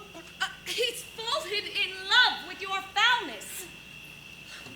And she'll fall in love with my anger. As fast as she answers thee with angry looks, I'll sauce her with bitter words. Why do you look so upon me? For no ill will I bear you. I pray you, do not fall in love with me, for I am falser than vows made in wine. Besides, I like thee not. If you will know my house, 'tis at the tuft of olives here hard by. Will you go, sister? Ply her hard, shepherd. Come, sister. Mistress, be not proud, though all and look upon him better, though all the world could see. None could be so abused in sight as he. Come to our flock. Oh, a dead shepherd! Now I find thy soul of might. Whoever loved that loved not at first sight. Sweet Phoebe. Oh, what sagest thou, Silvius? Sweet Phoebe, pity me. Why, I am sorry for thee, gentle Silvius. Wherever sorrow is, relief would be. If you do sorrow at my grief and love, by giving love, your sorrow and my grief were both extermined. Thou hast my love. It's not that neighborly. I would have you. Oh, no. Why, that were covetousness. Silvius, the time was that I hated thee, and though it is not that I bear thee love, but since that thou canst talk of love so well, thy company, which erst was irksome to me, I will employ. But do not look for further recompense in thine own gladness that thou art employed. So holy and so perfect is my love, and I in such poverty of grace that I shall think it a most plenteous crop to glean the broken ears after the man the main harvest reaps. Loose now, and then a scattered smile, and that I'll live upon. Knowest thou the youth that spoke to me erewhile? Not very well, but I have met him oft. He hath bought the bounds in the cottage the old Carlet once was master of. Think not I love him, though I ask for him. 'Tis but a peevish boy. Yet he talks well, but what care I for words? Yet words do well when he that speaks them pleases those that hear. It is a pretty youth, not very pretty, but sure he's proud, and yet his pride becomes him. Oh, he'll make a proper man. The best thing in him is his complexion, and faster than his tongue did make it fence, his eye did heal it up. He is not very tall. Yet for his years he's tall. His leg is but so-so, and yet 'tis well. There was a pretty redness in his cheek, a little riper and more lusty red than that mixed in his lip. Oh, there be some women, Silvius, had they marked him in parcels as I had, would have gone so far as to fall in love with him. Yet, for my part, I love him not, nor hate him not. And yet I have more cause to hate him than to love him. For what had he to do to chide at me? He said mine eyes were black and my hair black, and now I remembered scorned at me. Oh, I marvel why I answer not again. But that's all one. A mittance is no quittance. I'll write him a very taunting letter, and thou wilt bear it. Wilt thou, Silvius? Phoebe, with all my heart. Ooh, I'll write it straight. The matter is in my head and in my heart. I'll be better with him in passing short. Oh, go with me, Silvius! Oh, I pray thee, pretty youth, let me be better acquainted with thee. They say you are a melancholy fellow. I am so. I do love it better than laughing. Those that are in extremity of either are abominable fellows, and betray themselves to every modern censure, worse than drunkards. Well, 'tis better to be sad and say nothing. Why then, 'tis better to be a post. I have neither the scholar's melancholy, which is emulation, nor the courtier's, which is pride, nor the soldier's, which is ambitious, nor the lover's, which is all of these. But it is a melancholy of mine own, compounded of many simples, comprised of many objects. Indeed, the sundry contemplation of my travels, wherein my often rumination wraps me in a most humorous sadness. A traveler. By my faith, you have great reason to be sad. I'm afraid you have sold your own lands to see other men's. Why, to have seen much and have nothing is to have rich eyes and poor hands. Yes, I have gained my experience. And your experience makes you sad. I'd rather have a fool to make me merry than experience to make me sad, and to travel for it too. Good day and happiness, dear Rosalind. Nathan, God be with you. Oh, and you! Talking blank verse. Farewell, Monsieur Traveler. Why? How now, Orlando? Where have you been all this while? You, a lover? And you serve me such another trick? Come in my sight no more. My fair Rosalind, I come within an hour of my promise. Break an hour's promise in love? He that will divide a minute into 1,000 parts, and break but the part of 1,000 parts of a minute in the affairs of love, it might be said of him that Cupid hath clapped him over the shoulder, but I'll warrant him heart whole. Pardon me, dear Nay, Rosalind. and you be so tardy, come no more in my sight. I had as lief be wooed of a snail. Of a snail? Aye, of a snail. For though he comes slowly, he carries his house on his head. A better jointure, I think, than you make a woman. Besides, he brings his destiny with him. Now, what's that? Why, horns. What? Virtue is no horn maker. My Rosalind is virtuous. And I am your Rosalind. It pleases him to call you so, but he hath a Rosalind of a better leer than you.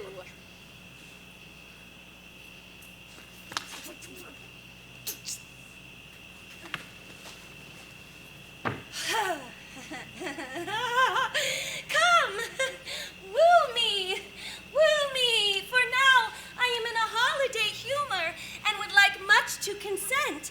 What would you, and I were your very, very Rosalind? Oh, I would kiss before I spoke. Nay, Yeah. you better speak first. And when you are gravelled for lack of matter, you might take occasion to kiss. Oh, how if the kiss be denied? Well, then she puts you to entreaty, and there begins new matter. Am I not your Rosalind? I take some joy to say that you are, because I would be talking of her. Well, in her person, I say, I will not have you. Well, then, in mine own person, I die. No, Faith. Die by attorney. The poor world is almost 4,000 years old, and there has never been in all this time any man died in his own person in a love cause. Men have died from time to time, and worms have eaten them, but not for love. I would not have my right Rosalind of this mind, for I protest. A frown might kill me, and By this hand it will not kill a fly. But come, now I will be your Rosalind in a more coming on disposition, and ask me what you would. I will grant it. then love me, Rosalind. Aye, Faith, will I. Fridays and Saturdays and all. And wilt thou have me? Aye, and 20 such. What sayest thou? Are you not good? I hope so. Why then can one desire too much of a good thing? Ah.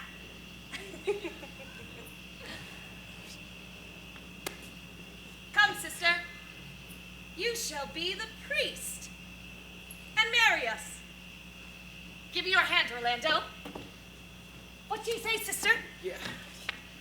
Pray thee, marry us. I cannot say the words. You must begin. Go to. Will you, Orlando, this Rosalind. I will. Aye, but when? What, as soon as she can marry his wife. Then you must begin, I take thee, Rosalind, for wife. I take thee, Rosalind, for wife. I might ask you for your commission, but I do take thee, Orlando, for my husband.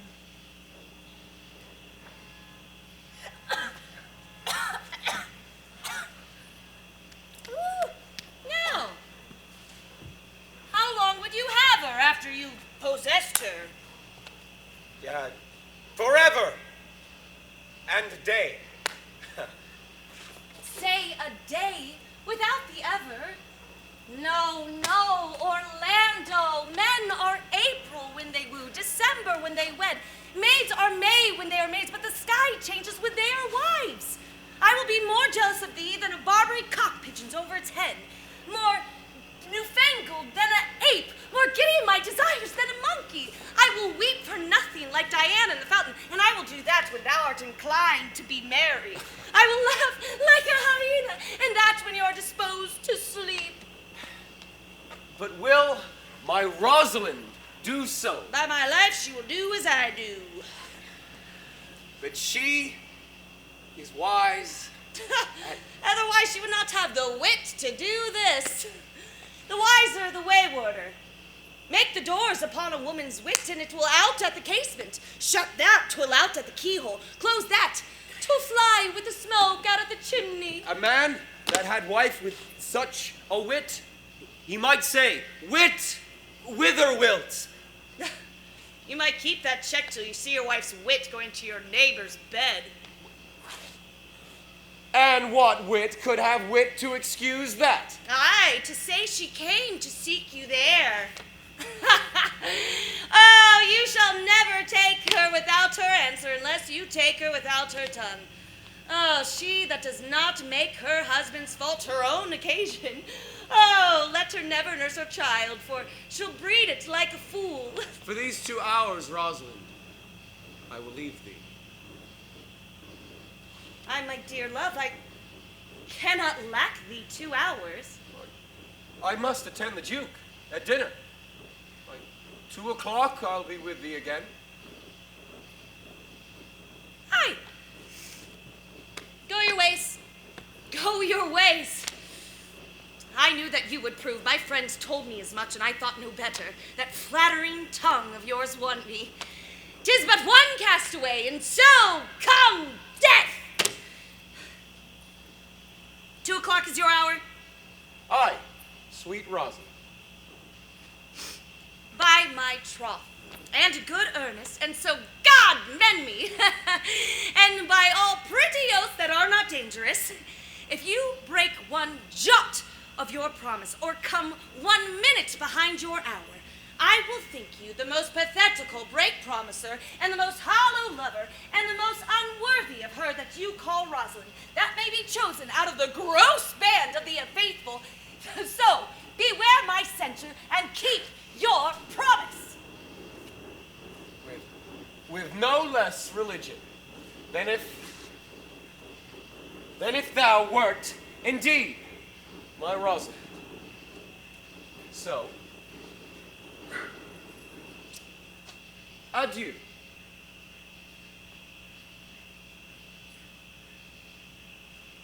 Well, time is the old justice that examines such offenders. Uh-huh. And let time try. Adieu.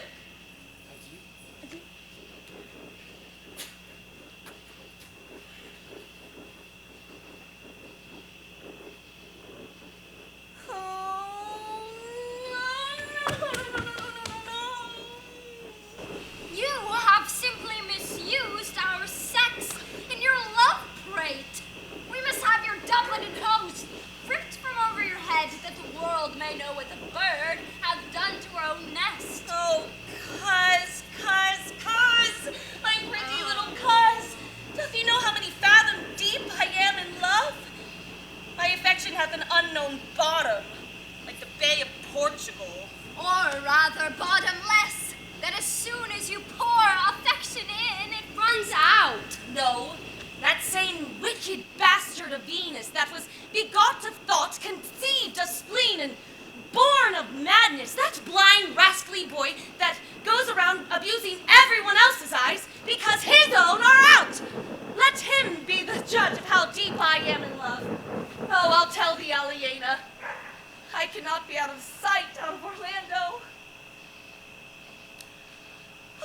shadow, and sigh till he come. And I'll sleep.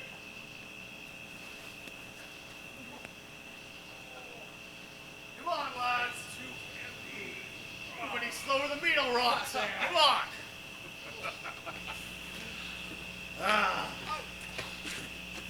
Which is he that killed the deer? Why, sir, it was I. Let us present him to the Duke as a Roman conqueror. Oh, and it would be well to place the deer's horns upon his head as a branch of victory. Have you no song audience to fit this purpose? Oh, yes, sir. Well then, sing it! Make no matter how it be in tune, just so it make noise enough. What shall he have that killed the deer? His leather skin and horns to wear. Take thou no scorn who wear the horn. It was a crest for thou wert born. Thy father's father wore it, and thy father bore it. The one upon the lusty horn is not a thing to love to scorn. The horn, the rusty horn is not a thing to laugh to scorn. The horn, the lusty horn is not a thing to laugh to scorn. How now? Is it not past 2 o'clock? And here, much Orlando. I warrant you, with pure love and troubled brain, he hath ta'en his bow and arrow and gone to bed. Look who comes here. My errand is to you, fair youth. My gentle Phoebe did bid me give you this. I know not the contents, but as I guess by the stern brow and waspish action which she did use as she was writing of it, it bears an angry tenor. Pardon me, I am but as a guiltless messenger. Patience herself would startle at this letter and play the swaggerer. Bear this, bear all. Why, she says that I am not fair, that I lack manners. Why, she calls me proud, and that she could never love me if men were as rare as phoenix odds my will. Why writes she so to me? Well, shepherd, well. This is a letter of your own device. No, I protest. I know not the contents. Phoebe did write it. Oh, come, come, you are a fool, and more to the extremity of love. I say she never did invent this letter. This is a man's invention, and his hand. Sure it is hers. Why, 'tis but a boisterous and cruel style. A style for challengers. Why, she defies me, like Turk to Christian. Will you hear the letter? So please you, for I have never heard it yet. Yet have heard much of Phoebe's cruelty. She Phoebe's me. Mark how the tyrant writes. Art thou God to shepherd turned, that a maiden's heart hath burned? Have you ever heard a woman rail thus? Call you that railing? Why thy Godhead laid apart, warn'st thou with a woman's heart? Have you ever heard such railing? Whilst the eye of man did woo me, that could do no vengeance to me, meaning me a beast. Whilst you chid me, I did love. How then might your prayers move he that brings this love to thee? Little knows this love in me. Call you that chiding? Alas, poor shepherd. Do you pity him? He deserves no pity. Wilt thou love such a woman? What, to be made a false instrument and played false strings upon thee, not to be endured? Well, shepherd, go your way to her, for I see love had made thee a tame snake. And say this to her, that if she love me, I charge her to love thee. If she will not, I will never have her unless thou entreat for her. Now, if you be a true lover, hence, and not a word, for here comes more company. Good morrow, fair ones. Pray you if you know where in the pearliest of this forest stands a sheepcote fenced about with olive trees? West of this place. in the neighbor bottom, but at this hour the house doth keep itself. There is none within. If that an eye may profit by a tongue, that I should know you by description, such garment and such years, the boy is fair, of female favor, and bestows himself like a ripe sister, the woman low and browner than her brother. Are you not the owner of the house I did inquire for? It is no boast being asked to say that we are. Orlando doth commend it to you both, and to that youth he calls his Rosalind, he sends this bloody napkin. Are you he? I am. What must we understand by this? Some of my shame, if you will know me, what kind of man I am, and how and why and where this handkerchief was stained. I pray you tell it. When last the young Orlando parted from you, he left a promise to return again within the hour, and pacing through the forest, oh, lo, what befell? He threw his eye aside, and mark what object did present itself. Under an old oak, whose boughs were mossed with age, a wretched, ragged man, o'ergrown with hair, lay sleeping on his back, and about his neck a green and gilded snake had wreathed itself, who with her head, nimble in threads, approached the opening of his mouth.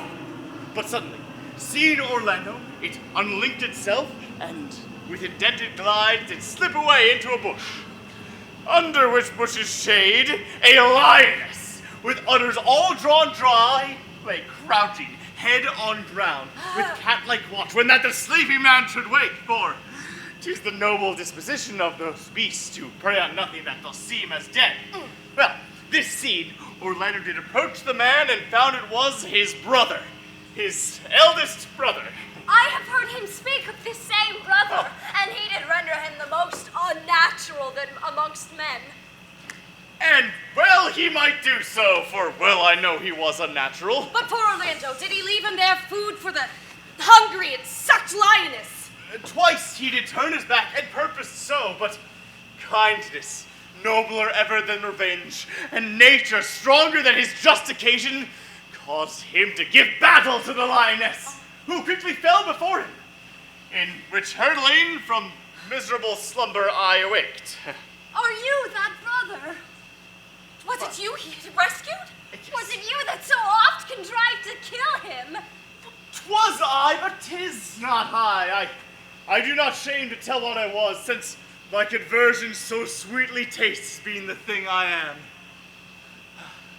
But for the bloody handkerchief. Oh, yes, by and by. When from the first to last betwixt us two, tears our recountenance had most kindly bathed, as how I came into that desert place. Well, in brief, he led me to the gentle Duke, who gave me fresh array and entertainment, and committing me unto my brother's love, who instantly led me unto his cave. Well, there stripped himself, and here upon his arm the lioness had torn some flesh away, which all this while had bled, and now he fainted, and cried and fainted upon Rosalind. Many will soon that do look on blood. Oh, there's more in it. Look, he recovers. Oh, I would I were at home. But we will lead thee hither. Yes, you go. Grab him by the arms. Be of good cheer, youth. You a man? You lack a man's heart. So I do. But I pray thee, sirrah, a body would well think this was counterfeited. I pray thee, tell your brother how I counterfeited to swoon. Hi-ho! This was no counterfeit. There's too great testimony in your complexion that it was a passion of earnest. Counterfeit, I assure you. Well then, take good heart and counterfeit to be a man. So I do, but I should have been a woman by right. Come, you look paler and paler. Good sir, go with us. That I will. For I must bear the answer back. How you excuse my brother, Rosalind. I will devise something. But I pray you tell your brother how well I counterfeited.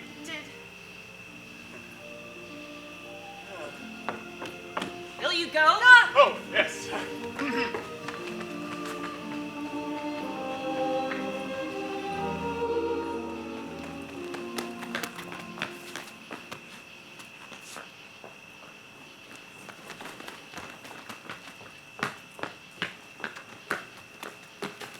We shall find a time, Audrey. Patience, gentle Audrey. Faith, the priest was good enough for all the old gentlemen's saying. A most wicked Sir Oliver, Audrey, a most vile Martext. But, Audrey, there is a youth here in the forest lays claim to you.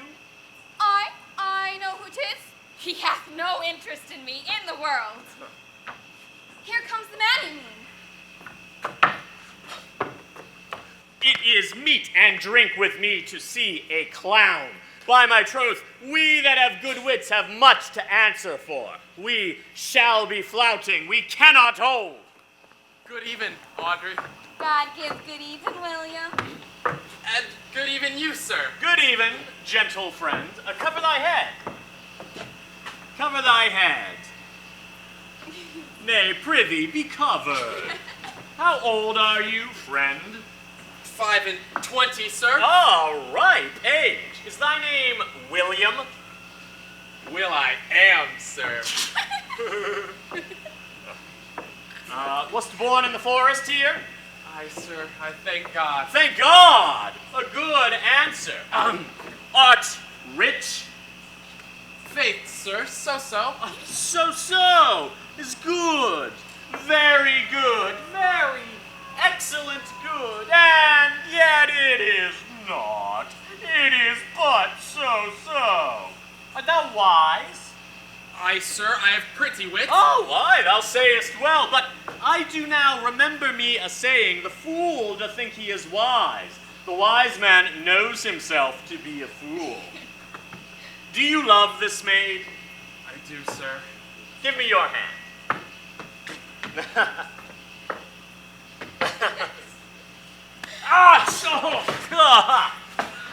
Art thou learned? No, sir. Then learn this of me. To have is to have, for it is a figure in rhetoric that drink, being poured out of a cup and into a glass, by filling one, doth empty the other. For all your writers do consent that ipse is he. Now, you are not ipse, for I am he. Which he, sir? He, sir, that must marry this woman. Therefore, you clown, abandon, which in the boorish is leave, the society, which in the vulgar is company, of this female, which in the common is woman, which together is abandon the society of this female, or clown, thou perishest, or to thy better understanding diest. Or, to wit, I kill thee, make thee away, translate thy life into death, thy liberty into bondage. I will deal with thee in poison, or in bastinado, or in steel. I will bandy with thee in faction. I will o'errun thee with policy. I will kill thee 150 ways. Therefore tremble and depart. Do good, William. God rest you merry, sir. Our master and mistress seeks you. Come. Away, away. Trip Audrey, trip Audrey. I attend, I attend. What? Is it possible that on so little acquaintance you should like her? That but seeing you should love her, and loving woo, and wooing she should grant? And will you persevere to enjoy her?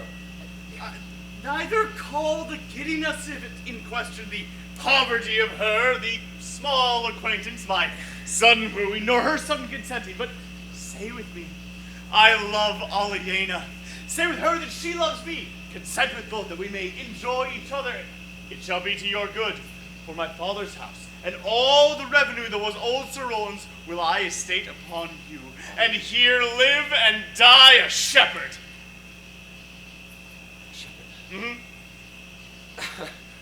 Well, I mean, you have my consent. Right, fine. Let your wedding be tomorrow. Thither will I invite the Duke and all his contented followers. Go you and prepare Aliena. For look you, here comes my Rosalind. God save you, brother. And you, fair sister.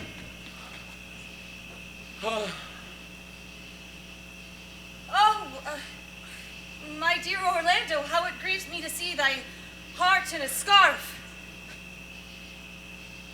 It is my arm. I thought thy heart had been wounded with the claws of a lion. Wounded it is, but with the eyes of a lady. Did your brother tell you how I counterfeited to swoon when he showed me your handkerchief? Aye, and greater wonders than that.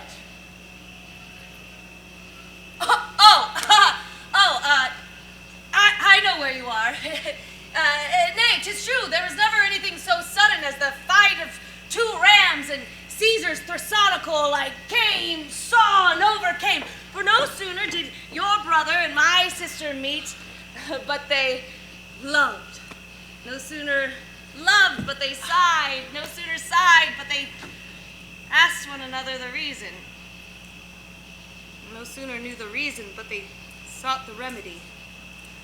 They are in the very wraths of love. Clubs will not part them. They shall be married tomorrow, and I will invite the Duke to the nuptial.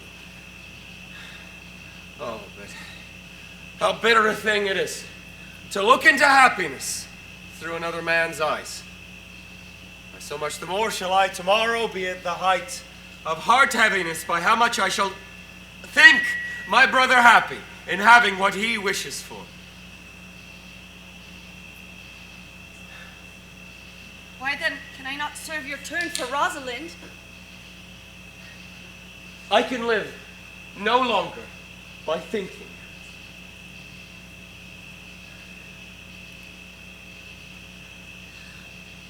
I will weary you then no longer with idle talking. For now I speak to some purpose. Know of me then, for now I know you are a gentleman of good conceit, that I can do strange things. Believe then, if you will, that I have conversed with a magician, most profound in his art, and yet not damnable. If you do love your Rosalind, so near as your heart cries it out, when your brother marries Aliena tomorrow, shall you marry her? I know into what straits of fortune she is driven, and it is not impossible for me, if not inconvenient to you, to bring her here tomorrow, human as she is, and set her before your eyes, and without any danger.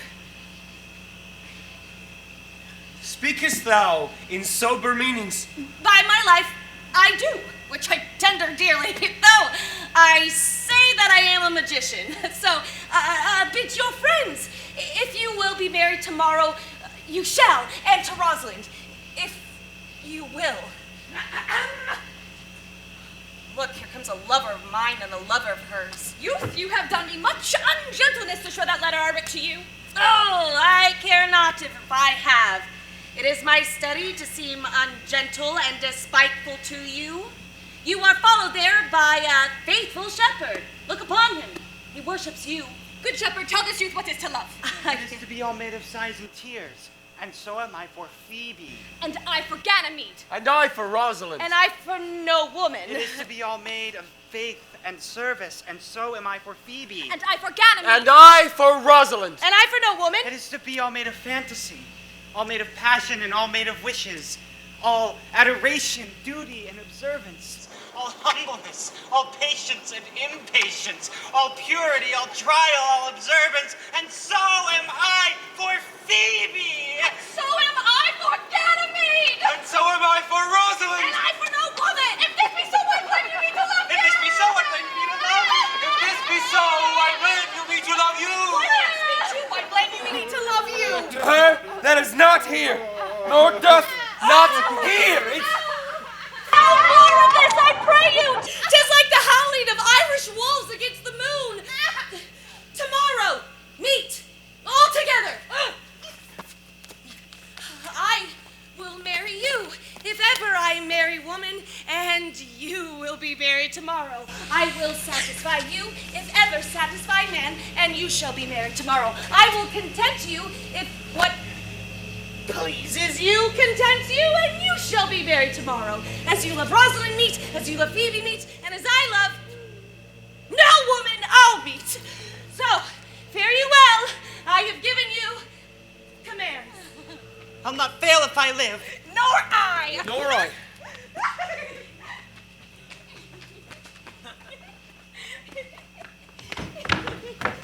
Tomorrow is the joyful day, Audrey. Tomorrow we will be married. I do desire it with all my heart, and I hope it is no dishonest desire to be a woman of the world.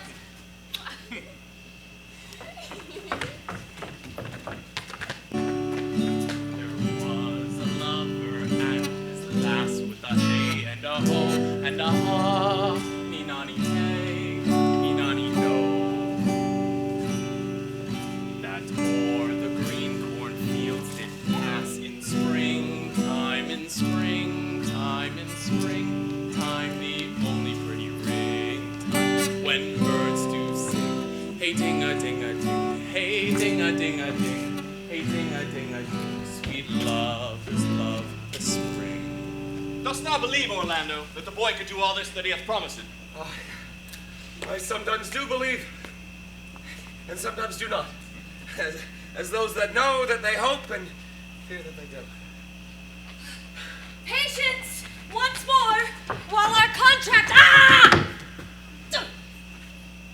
is urged. You say, when I bring your Rosalind, you will bestow her here on Orlando. That would I, had I kingdoms to give with her.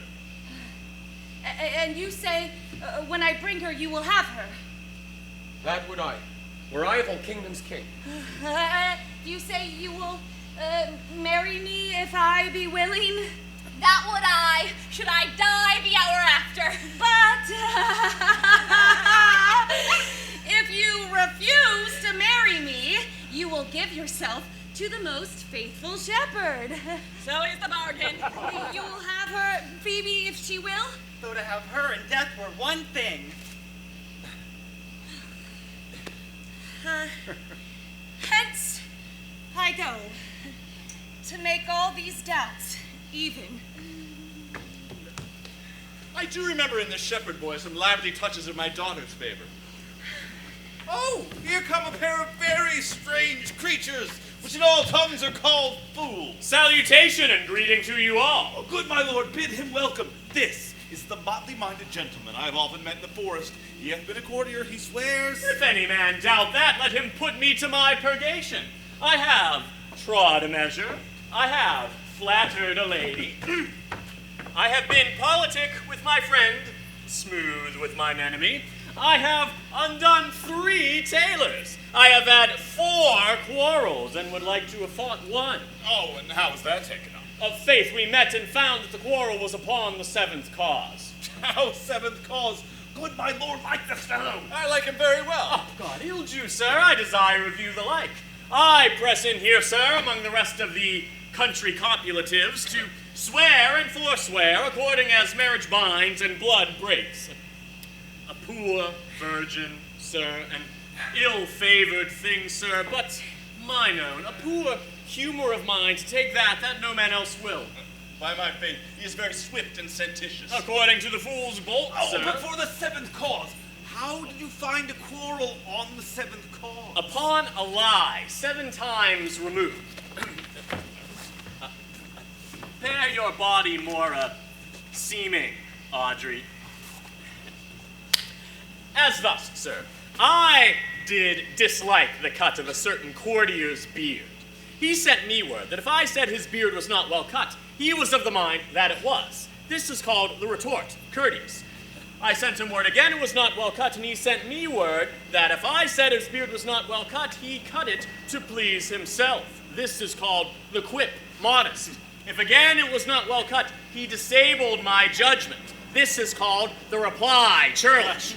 If again it was not well cut, he would answer that I spake not true. This is called the reply, churlish. If again it was not well cut, he would say that I lied. This is called the counter-check quarrelsome, and so to the lie circumstantial and the lie direct. And how often did you say his beard was not well cut? I durst go no further than the lie circumstantial, nor he durst not give me the lie direct, and so we measured swords and parted. And can you nominate now and order the degrees of the lie? Oh, sir, we quarrel in print by the book, as you have books for good manners. I will name you the degrees. First, the retort, courteous. Second, the quip, modest. Third, the reply, churlish. Fourth, the reproof, valiant. Second, the counter-check, quarrelsome. Sixth, the lie circumstantial. Seventh, the lie direct. All of these you may avoid, except the lie direct. And you may avoid that, too, with an if, as, if you said so, then I said so. Your if is your only peacemaker. Much virtue in an if. Good, my lord. He's as good at anything and yet a fool. He uses his folly like a stalking horse, and under the presentation of that he shoots his wit.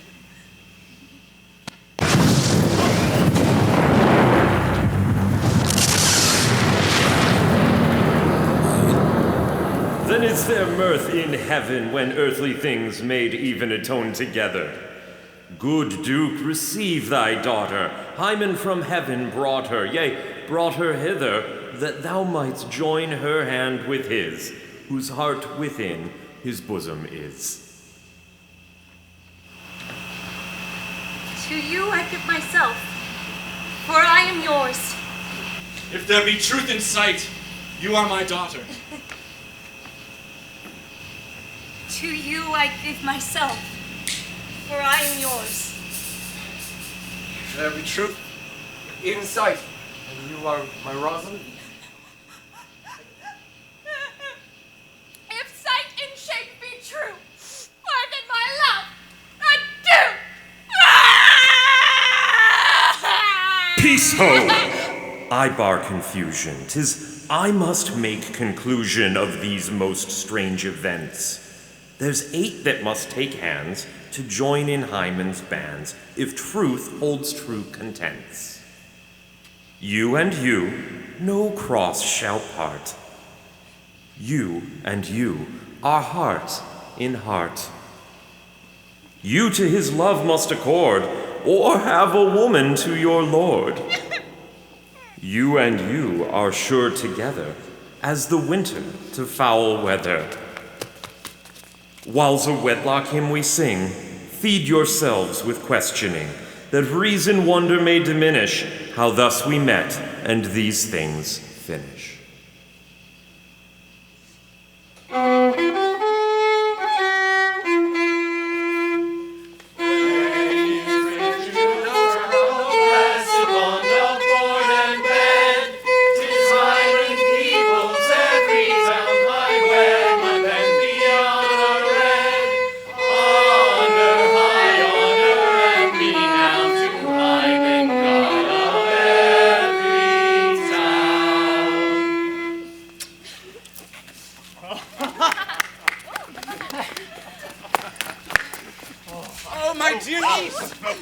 Welcome thou art to me, even daughter, welcome in no less degree. I will not eat my word. Thy faith, my fancy to thee doth combine!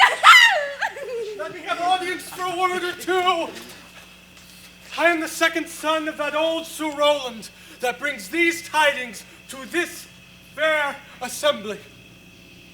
Duke Frederick, hearing how that every day men of great worth resorted to this forest, addressed a mighty power which were on foot in his own conduct purposely to take his brother here and put him to the sword.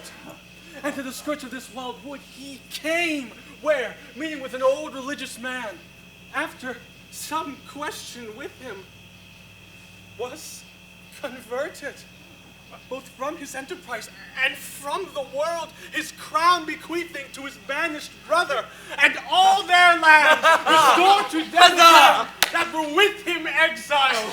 This to be true, I do engage my life. Welcome, young man. Thou offers fairly to thy brother's wedding. Oliver? Come here. Oh, Lando! Now, first, in this forest, let us do those ends that here were well begun and well begot.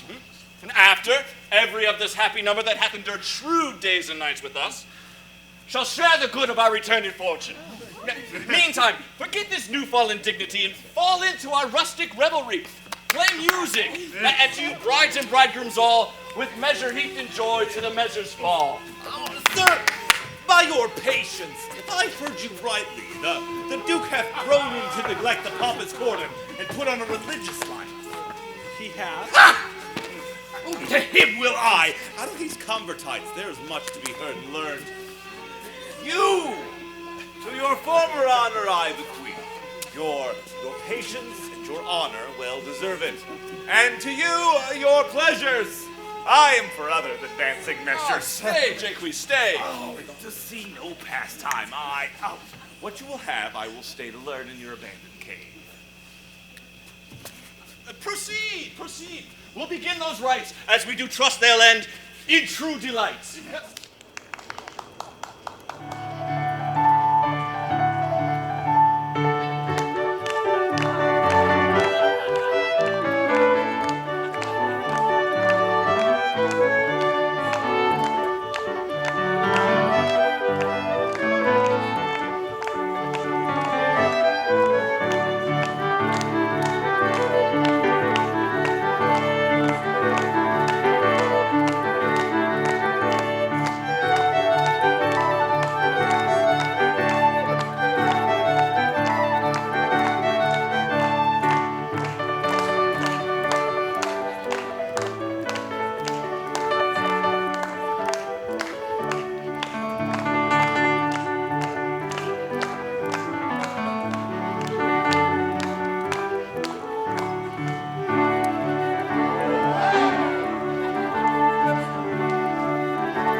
Than to see the Lord the prologue.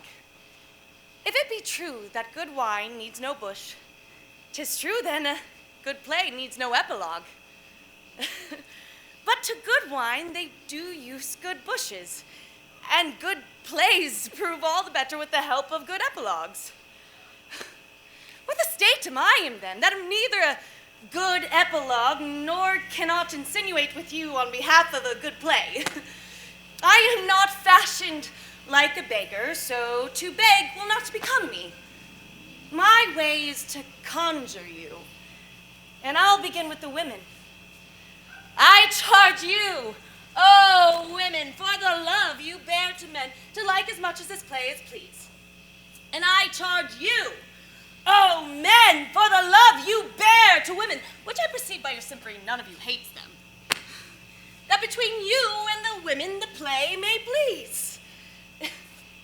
If I were a woman, I would kiss as many of you as had beards that pleased me, complexions that liked me, and breaths that I defied not. But as I am sure as many of you have good beards or good faces and sweet breaths, will for my kind offer, when I make curtsy, bid me farewell.